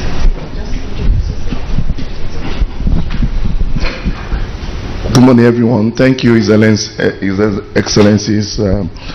We appreciate this speech. It took us all back home. You spoke about the importance of SMEs. That is vital to the development of the African economy. Because the West has got a very solid structure of 90% of businesses are SMEs, and they generate over 50%. They create over 50% of jobs. So this is vital. And you spoke about some of what your government is happening in Ghana concerning driving this because of the recognition to the contribution of SMEs to the growth of the country. And then you talk about tax holidays, which is one of the issues, supporting foreign companies against the indigenous ones. My question is just that, what are other policies and reforms that you have identified or that is going on in Ghana currently to really give the SMEs the kind of platform they need, reforms, policies they need to thrive so that they can create jobs, since governments can employ the youth and things like that, so that maybe that can be exported to other African countries too, or we can copy from that. We just want to learn. I would like to learn more about what is happening in terms of reforms to help to support MSMEs. Okay. Thank you.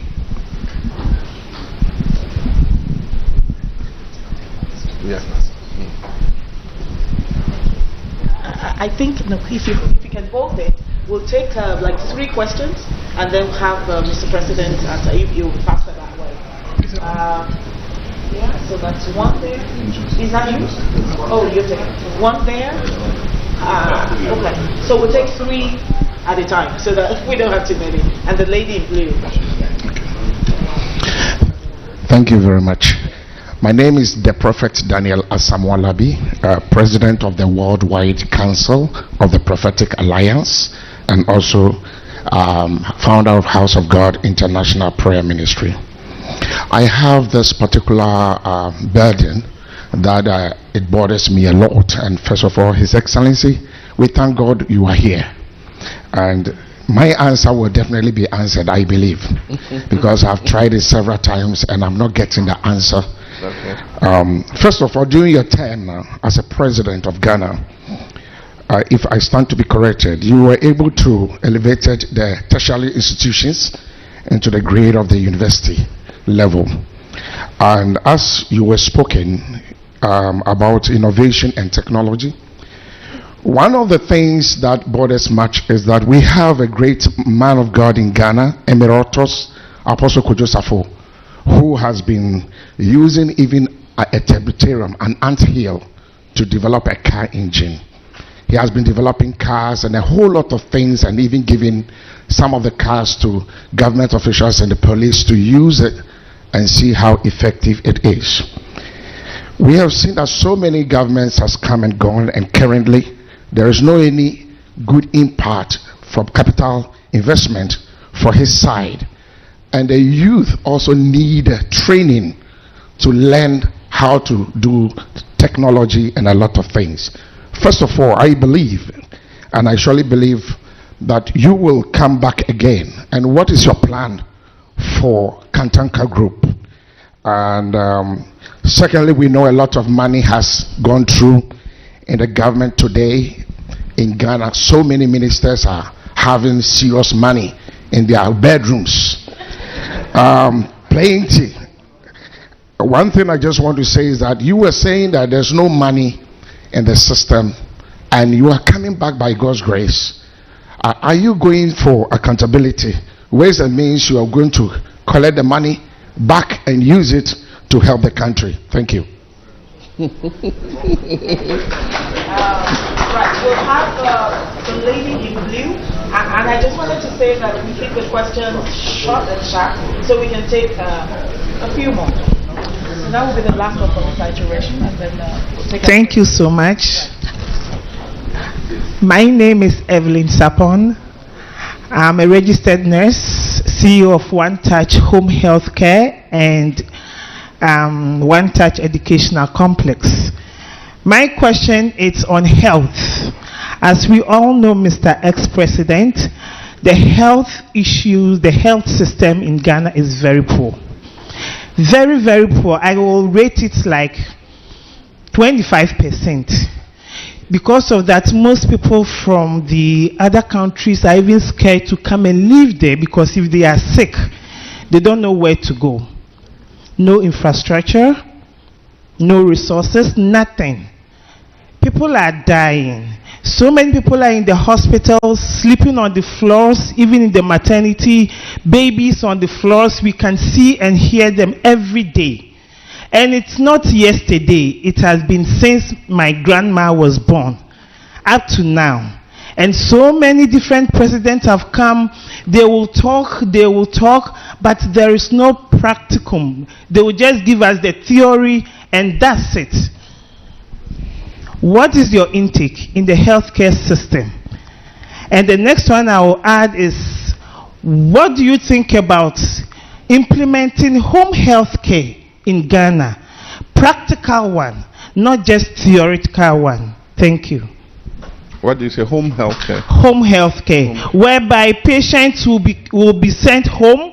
Nurses and physicians can attend to them to relieve the pressures in the hospitals, because there are no beds in the hospitals. They can come home, nurses can come home, and the government has to make sure they take good care of the nurses and the physicians to be able to sacrifice to do this job, because it is helping this country. Home health care is very good and it's supporting the country very well. How do you implement this?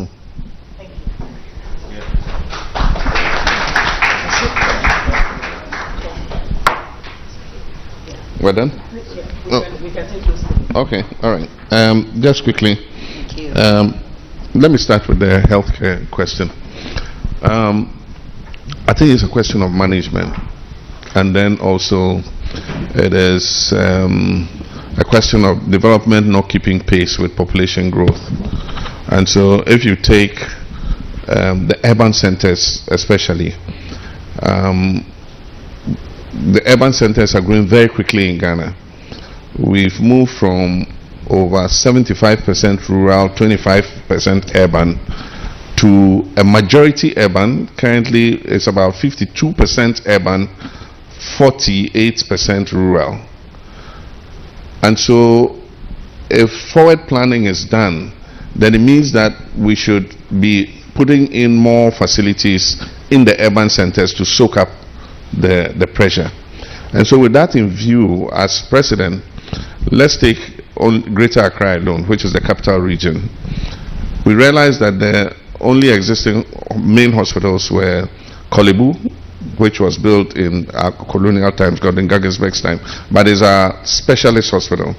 And then you had Rich Hospital, which was also the European hospital. That's where the white colonialists used to go. Blacks were not allowed to go there until independence. And so Rich Hospital was the second major hospital. After that, you had small hospitals like Lekma Hospital, Labadi Polyclinic, and so on and so forth. And so people, and then we also had 37 military hospital, and then Legon Hospital. And so people were dying because they could not get beds. Somebody took his father around all the hospitals and couldn't find a bed for him, and his father died in his car. And so with that in mind, we said, look, we need to build additional hospitals in the urban centers in order to soak up the pressure. And so I started the Ghana East Hospital. I built the Ghana East Hospital. I built the Dodowa Hospital, which has won repeatedly one of the best hospitals in the world. They've got a lot of no infants died in a certain year, no maternal mortality. They're doing very well. That's the Shao Sudoku District Hospital. We built the new Rich Hospital, which we call the Greater Accra Regional Hospital. We expanded it into a modern hospital.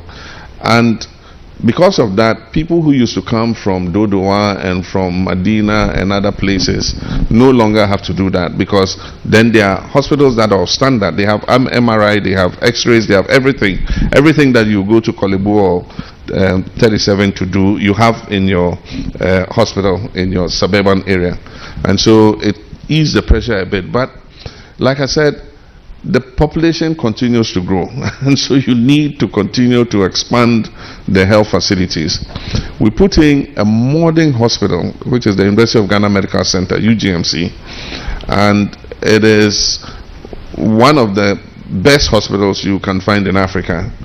And we put it in because we found that a lot of Ghanaians were going outside to seek medical care for cancers, for renal diseases, for brain surgeries, for so on and so forth.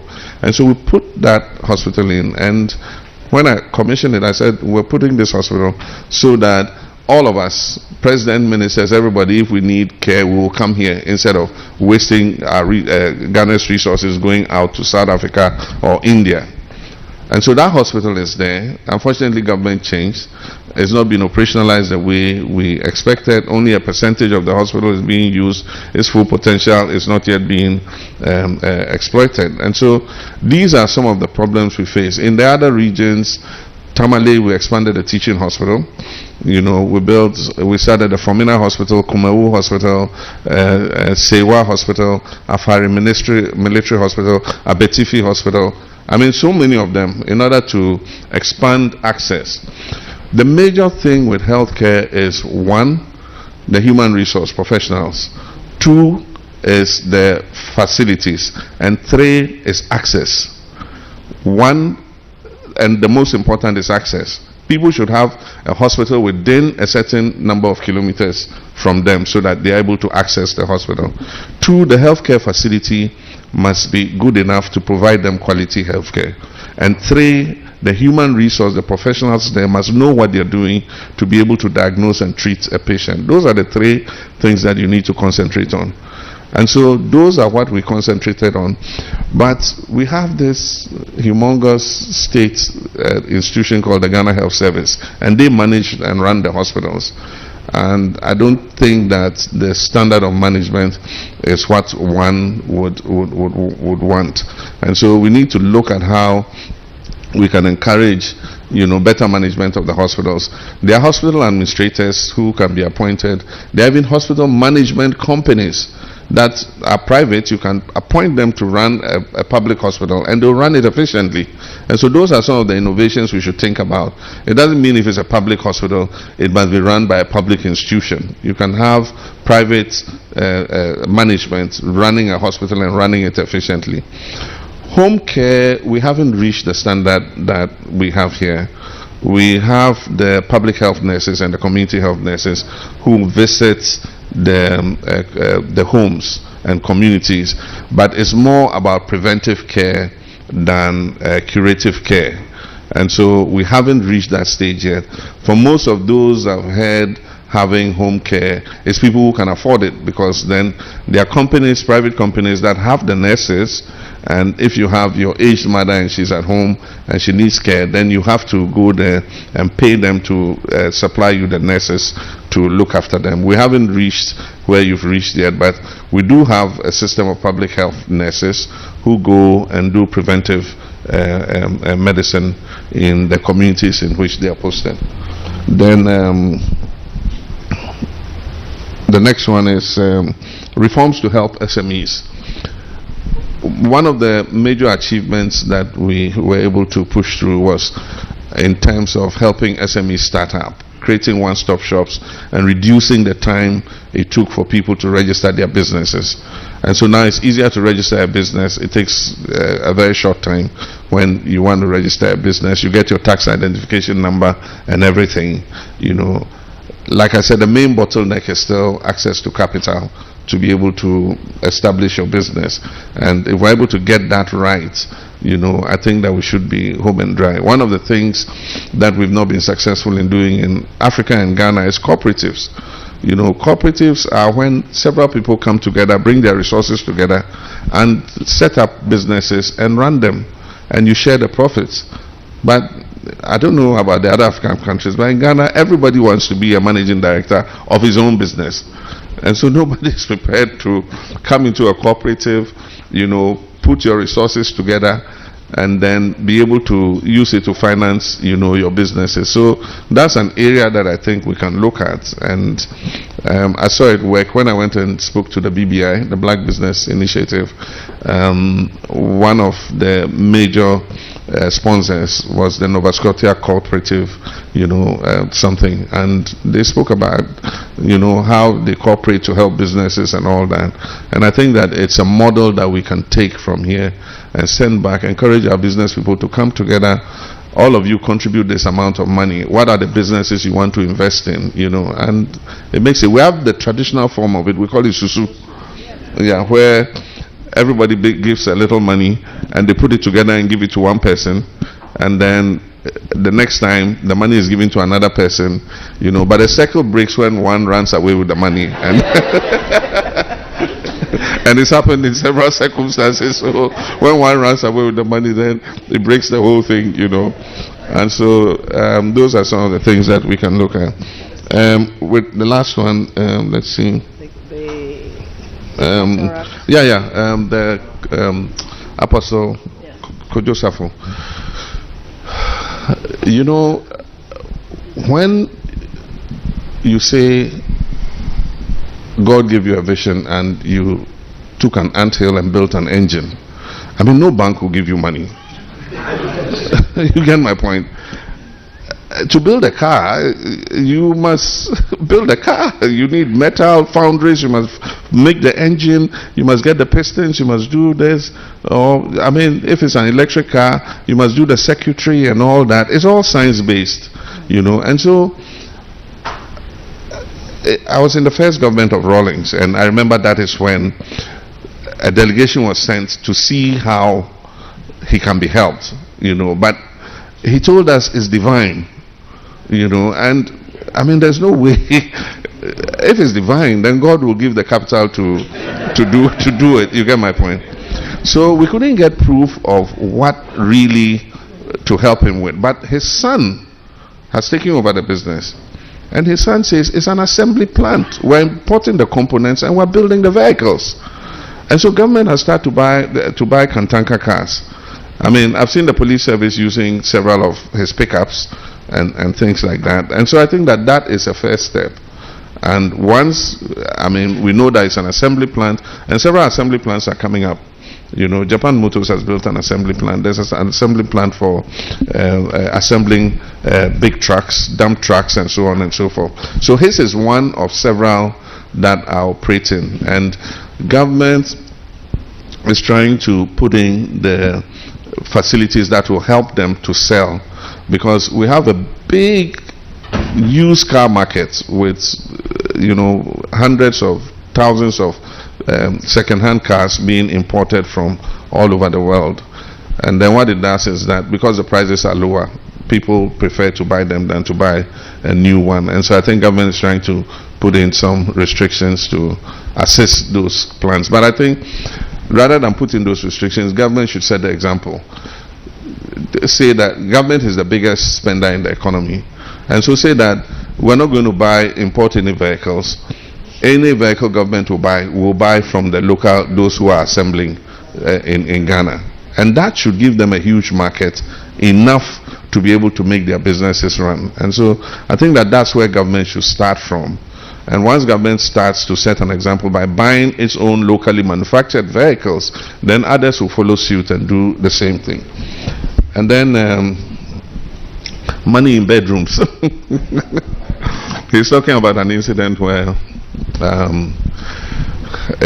minister reported to the police that domestic helps had stolen millions of dollars from the bedroom. And the question is, why would you have that kind of money in your bedroom? But it's a case that is before the courts, and so as a political leader I should be very careful about how to comment on it. But it raises squarely the issue of corruption.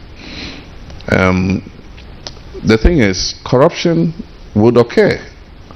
Even in the most advanced democracies. I mean, today, we're looking at U.S. and talking about Senator Menendez, the head of the Foreign Relations Committee, and they found evidence that he accepted monies from a foreign government to influence policy. And so it will happen, but the difference is that in the U.S., the FBI has gotten involved. He's under, investigation, very serious investigations, That is the difference. In our context, corruption occurs. There will be interference in the anti-corruption agencies. There will be attempts to obstruct them from investigating. There are people who even defend the person who has, been involved in corruption, and that's the difference. The culture,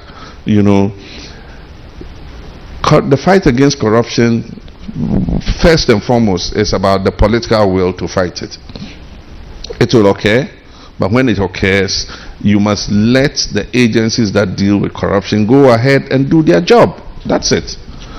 And sometimes in our context, when you do that, then it's even used as evidence of corruption against your government. I had several cases investigated. For instance, there was this youth program, JIDA, and there were accusations and allegations of corruption in JIDA. So when I came, I set up a commission of inquiry, and we found a lot of malfeasance. And I said, publish the report and let everybody see, the malfeasance that was found. Oh, then my political opponents took it. And you see, we said he's a corrupt person. The government is corrupt, and of course, it was used as a baton to hit us on the heads. But I mean, there are several cases that we investigated from that JIDA report. My own colleague, who I was in parliament with, we put him before trial. He was sentenced. He went to jail. I felt sad, but I mean, we had to let the process work. And with what has happened, I mean, Ghanaians are expectant, and it can't be business as usual. And so I tell my colleagues, I said, look, if we go into government again and we win, Ghanaians are not going to tolerate this business as usual. We must make a change. And so as a leader, the anti-corruption agencies will work. And if they catch you, there's nothing that I as president can do to save you. You'll have to face the music. So everybody must, work selflessly and make sure that they give their best. Thank you, Mr. President. I see a lot of hands. I see a lot of hands. We'll only take one last round, meaning we take 3 questions together, and Mr. President would have the answers. So we'll go round again. The lady, the gentleman. So 1, 2, and 3. The last one over there in blue. All right. So 1, 2, 3, and that will be the final round. Grand Rising. My name is Imani James. I'm the founder of Organic Soul Healing Arts, and I often bring this issue to most business meetings. Yesterday, I had the wonderful opportunity to work with Nene Kwasi Kafele, and we were working on building a community matrix based on the foundation of building capacity. And I'm just wondering, we took a look at the Adinkra symbols and African traditions and Afrocentric foundation. And I'm also from Nova Scotia, so I've recognized that we also have built a lot of economic advancement in our communities in Halifax based on reaching back and gathering African traditions. So my question to you is, how relevant is this the spirituality and African traditions to leveraging the economic and trade partnerships that we can be a part of?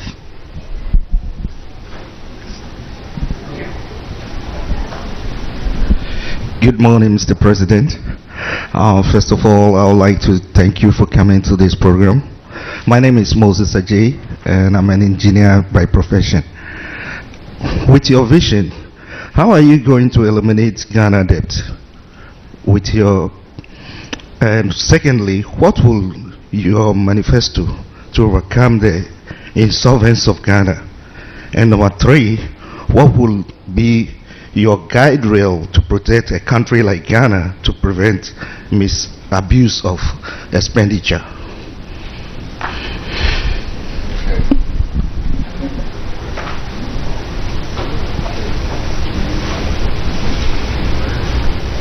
Good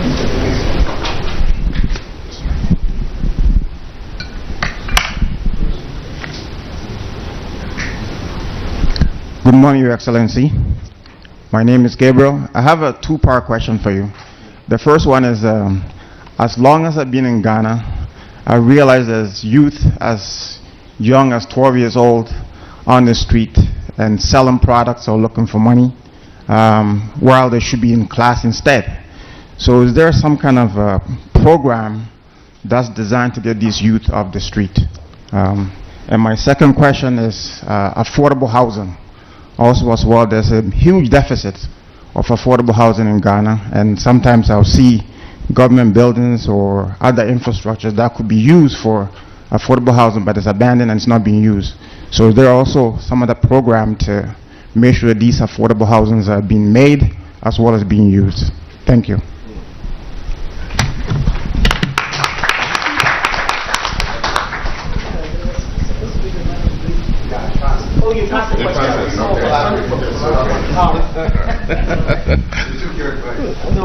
Thank you. That's generous of you. Yeah. So we'll start with affordable housing. Housing is one of the major challenges for most families in Africa, and in Ghana, indeed, it is the biggest expenditure of the household. We face a deficit of in excess of 1.5 million homes. And so in Ghana today, if you get a rental, you're likely normally to pay 2 years rent advance upfront, even though the law says you shouldn't pay more than 6 months. But I mean, you need the property and he won't give it to you. He says pay 2 years. And people would not insist on their rights. They would pay just to have a roof over their heads. Most of the houses in Ghana are built by private real estate developers, and most of the material used in production are foreign sourced. And so by the time you bring in those construction material, you pay the duties and levies at the port, and by the time you use them to construct, add the issue of labor and all the other local charges to it, quarry, stones, sand, and all the things that you need. The price often is beyond the pocket of most families. And so over the years, we have continued to say, how do we integrate local construction material so that we can bring down the cost of houses? And I've seen it in South Africa, where they use very little cement, mostly laterite, and then they compact it, and they use interlocking blocks, and so they don't even put mortar in the middle, you know. And there are indigenous ways of doing it so that you can bring down the cost of housing. With the social housing concepts that we have used in the past, they have involved sometimes high-rise apartments and so on and so forth. And the last example, when I came into office, we inherited it from previous administrations, and we asked the Social Security and National Insurance Trust, which is our social security fund, to take it over and finish it. And so when they did the costing, eventually a 2-bedroom apartment came out at $50,000. And I mean, $50,000, I mean, very few of the Ghanaian, you know, lower income households can afford to be able to purchase. So how do we bring down the cost even more? That is a challenge that we all must think about. There was a model that was done in Tamale, and it was done by the municipal assembly.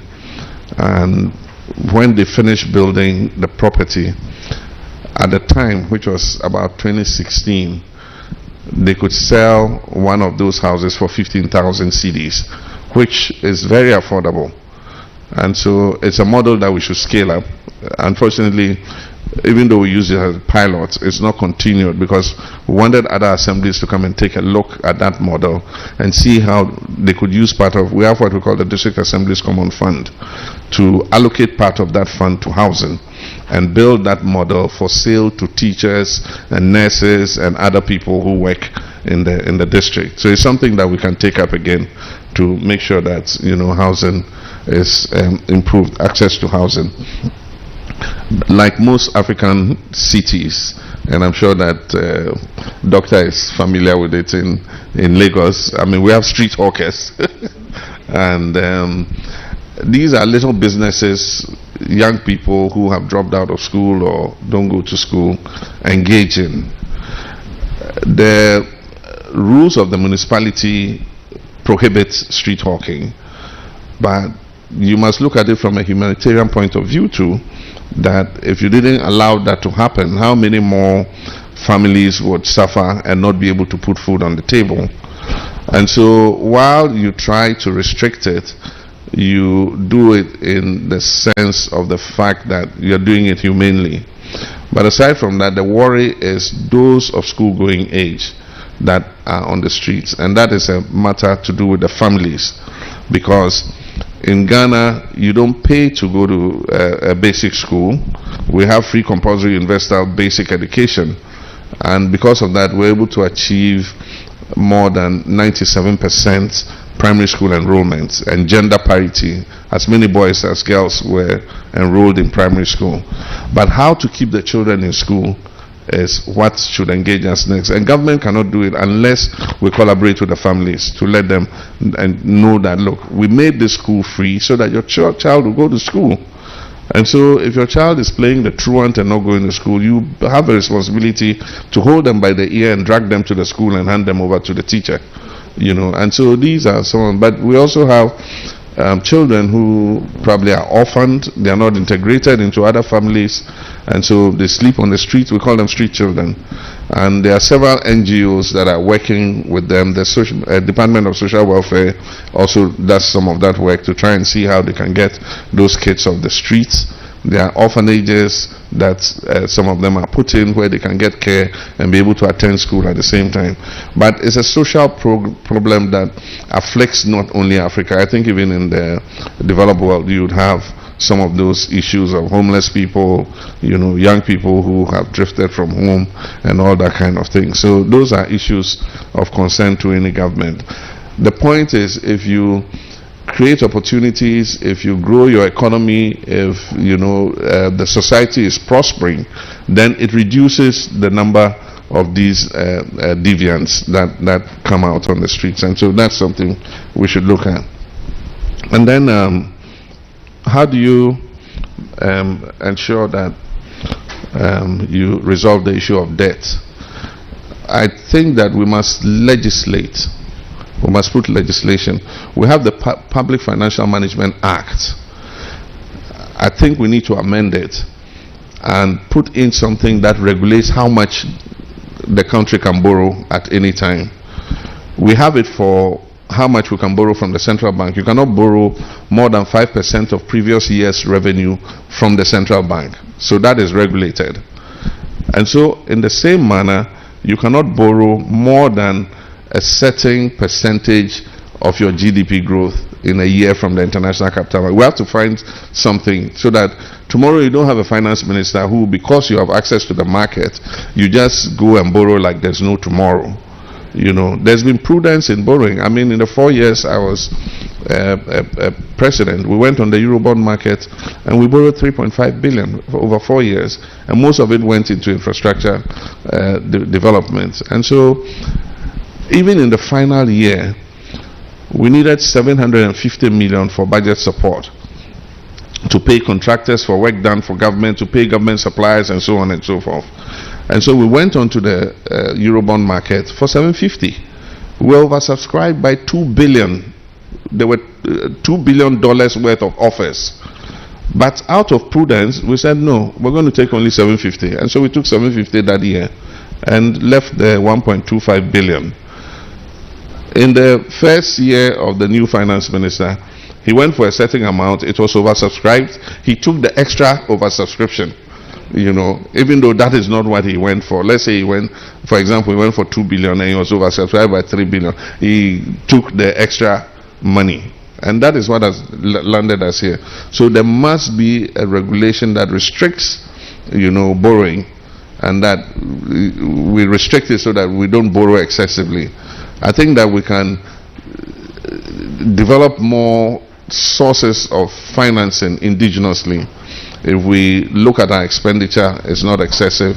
There must be expenditure controls. And if we also look at raising our revenues, because when the whole thing about financial management is like you run your home. Public financial management is just like running your home. You cannot have income X and have expenditure Y and have a deficit of, say, 10% every year. You'd have to fill that deficit somehow. And so you either have to take another job to increase the revenue, and then you need to cut down the beer you drink in the pubs with your friends. You need to reduce the number of shoes your wife buys, her handbags, her clothes, postpone buying a new bicycle for Kojo, and things like that, so that you can balance your revenue and expenditure. And if you're able to do that, then you build your economy, you build your household. If you go out and borrow, it must go into something that is productive for the family. For instance, the roof is leaking. You use that money to put a new roof on the house. The bathroom, the plumbing is bad. You use that money to fix the plumbing. And then it gives a direct benefit to the household. But if you go take that extra money and you buy pizzas every evening, you buy wine, red wine, and you toast with your wife every evening, that's not the right way to use money that you have gone to borrow. So these are things that I think we should look at. And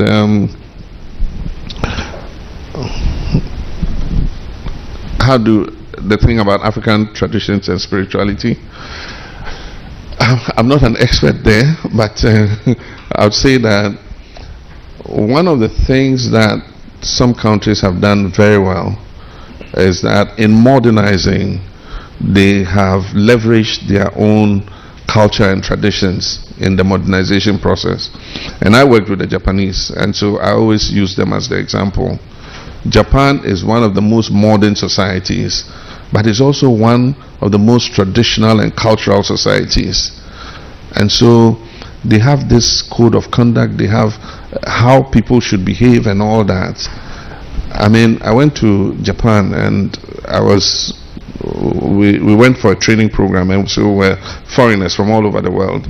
And we had gone out shopping and were walking, and there were some people ahead of us. And somebody had thrown a chocolate wrapper on the floor. I'm sure it's a foreigner, a Japanese won't do that.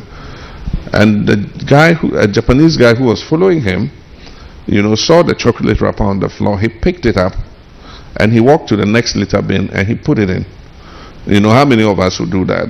I didn't throw it there, just walk past it. Well, the city council will come and clean it up, So they have imbued their culture into their way of life, and I think it's a good thing. And they're very disciplined. We went for a night out. We were going back to the hotel. There was a zebra crossing.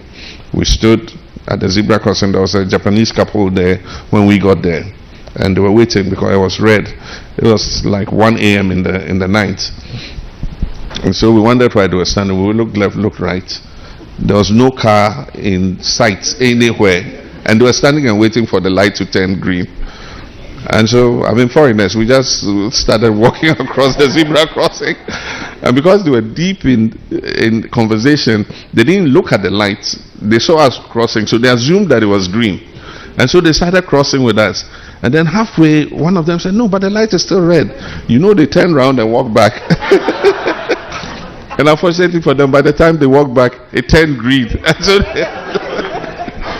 but that's them.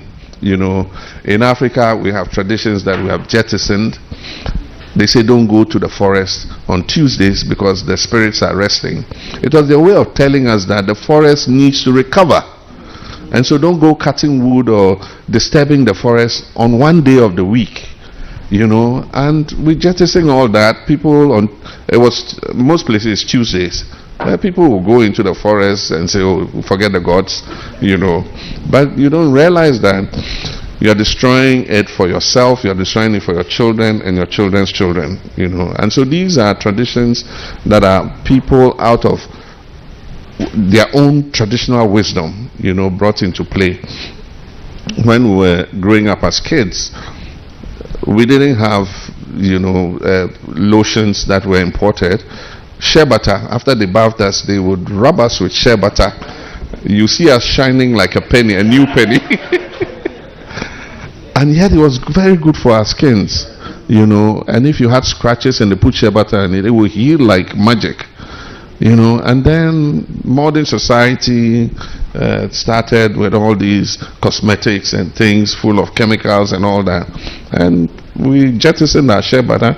It's only now that people are beginning to realize that, shea butter has cosmetic uses, because the same, foreign cosmetics that are being shipped to us are buying huge amounts of shea butter and mixing, to create a better. And we had the pure raw form, which has all the medicinal properties and all that. And so more people are discovering that, look, some of these things that our forefathers, discovered are important, and we don't need to throw them away. And so I think that it's something that we should continue to explore. Thank you.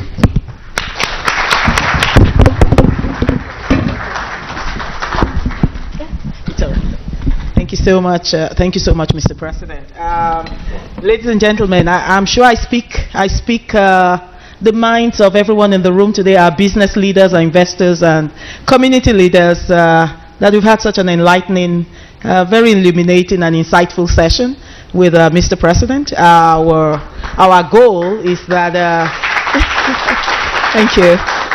Our goal is that we want to present leaders of his ilk, Pan-Africanists, people who we can bank on their words to deliver on the agenda, the AFTA agenda, the Agenda 2063, to promote the Africa that we want, and believing that that can be realized in the Republic of Ghana.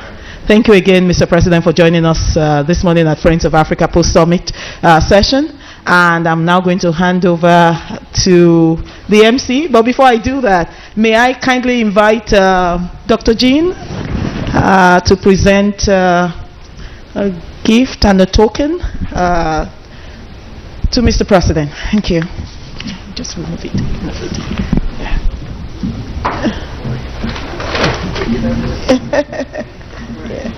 Yeah. Would you?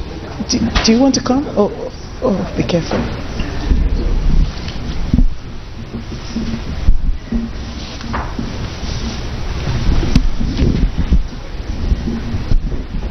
Beautifully wrapped in the color red.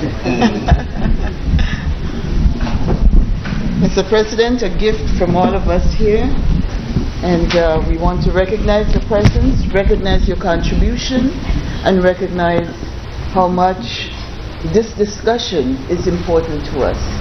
Thank you. Thank you very much. I don't know what it's in it. I'm sure you're all curious. Okay, let me open it so that, in the interest of transparency and accountability. Oh, this is beautiful.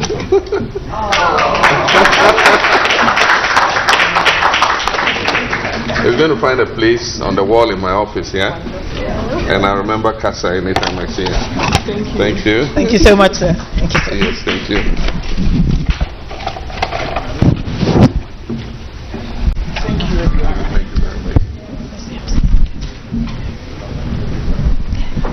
Well, thank you, everybody.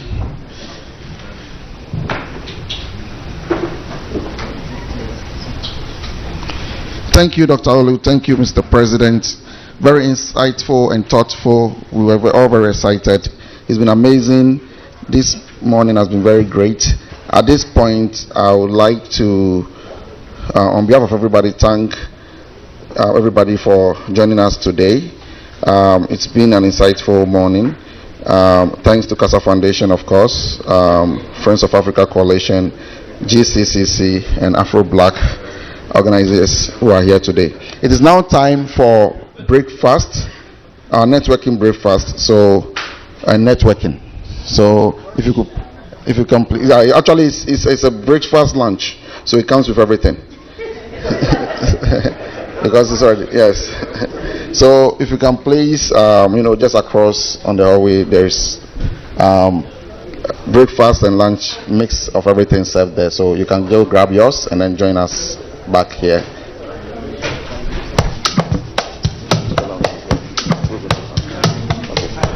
So in the meantime, you can do your networking and then we'll proceed from there.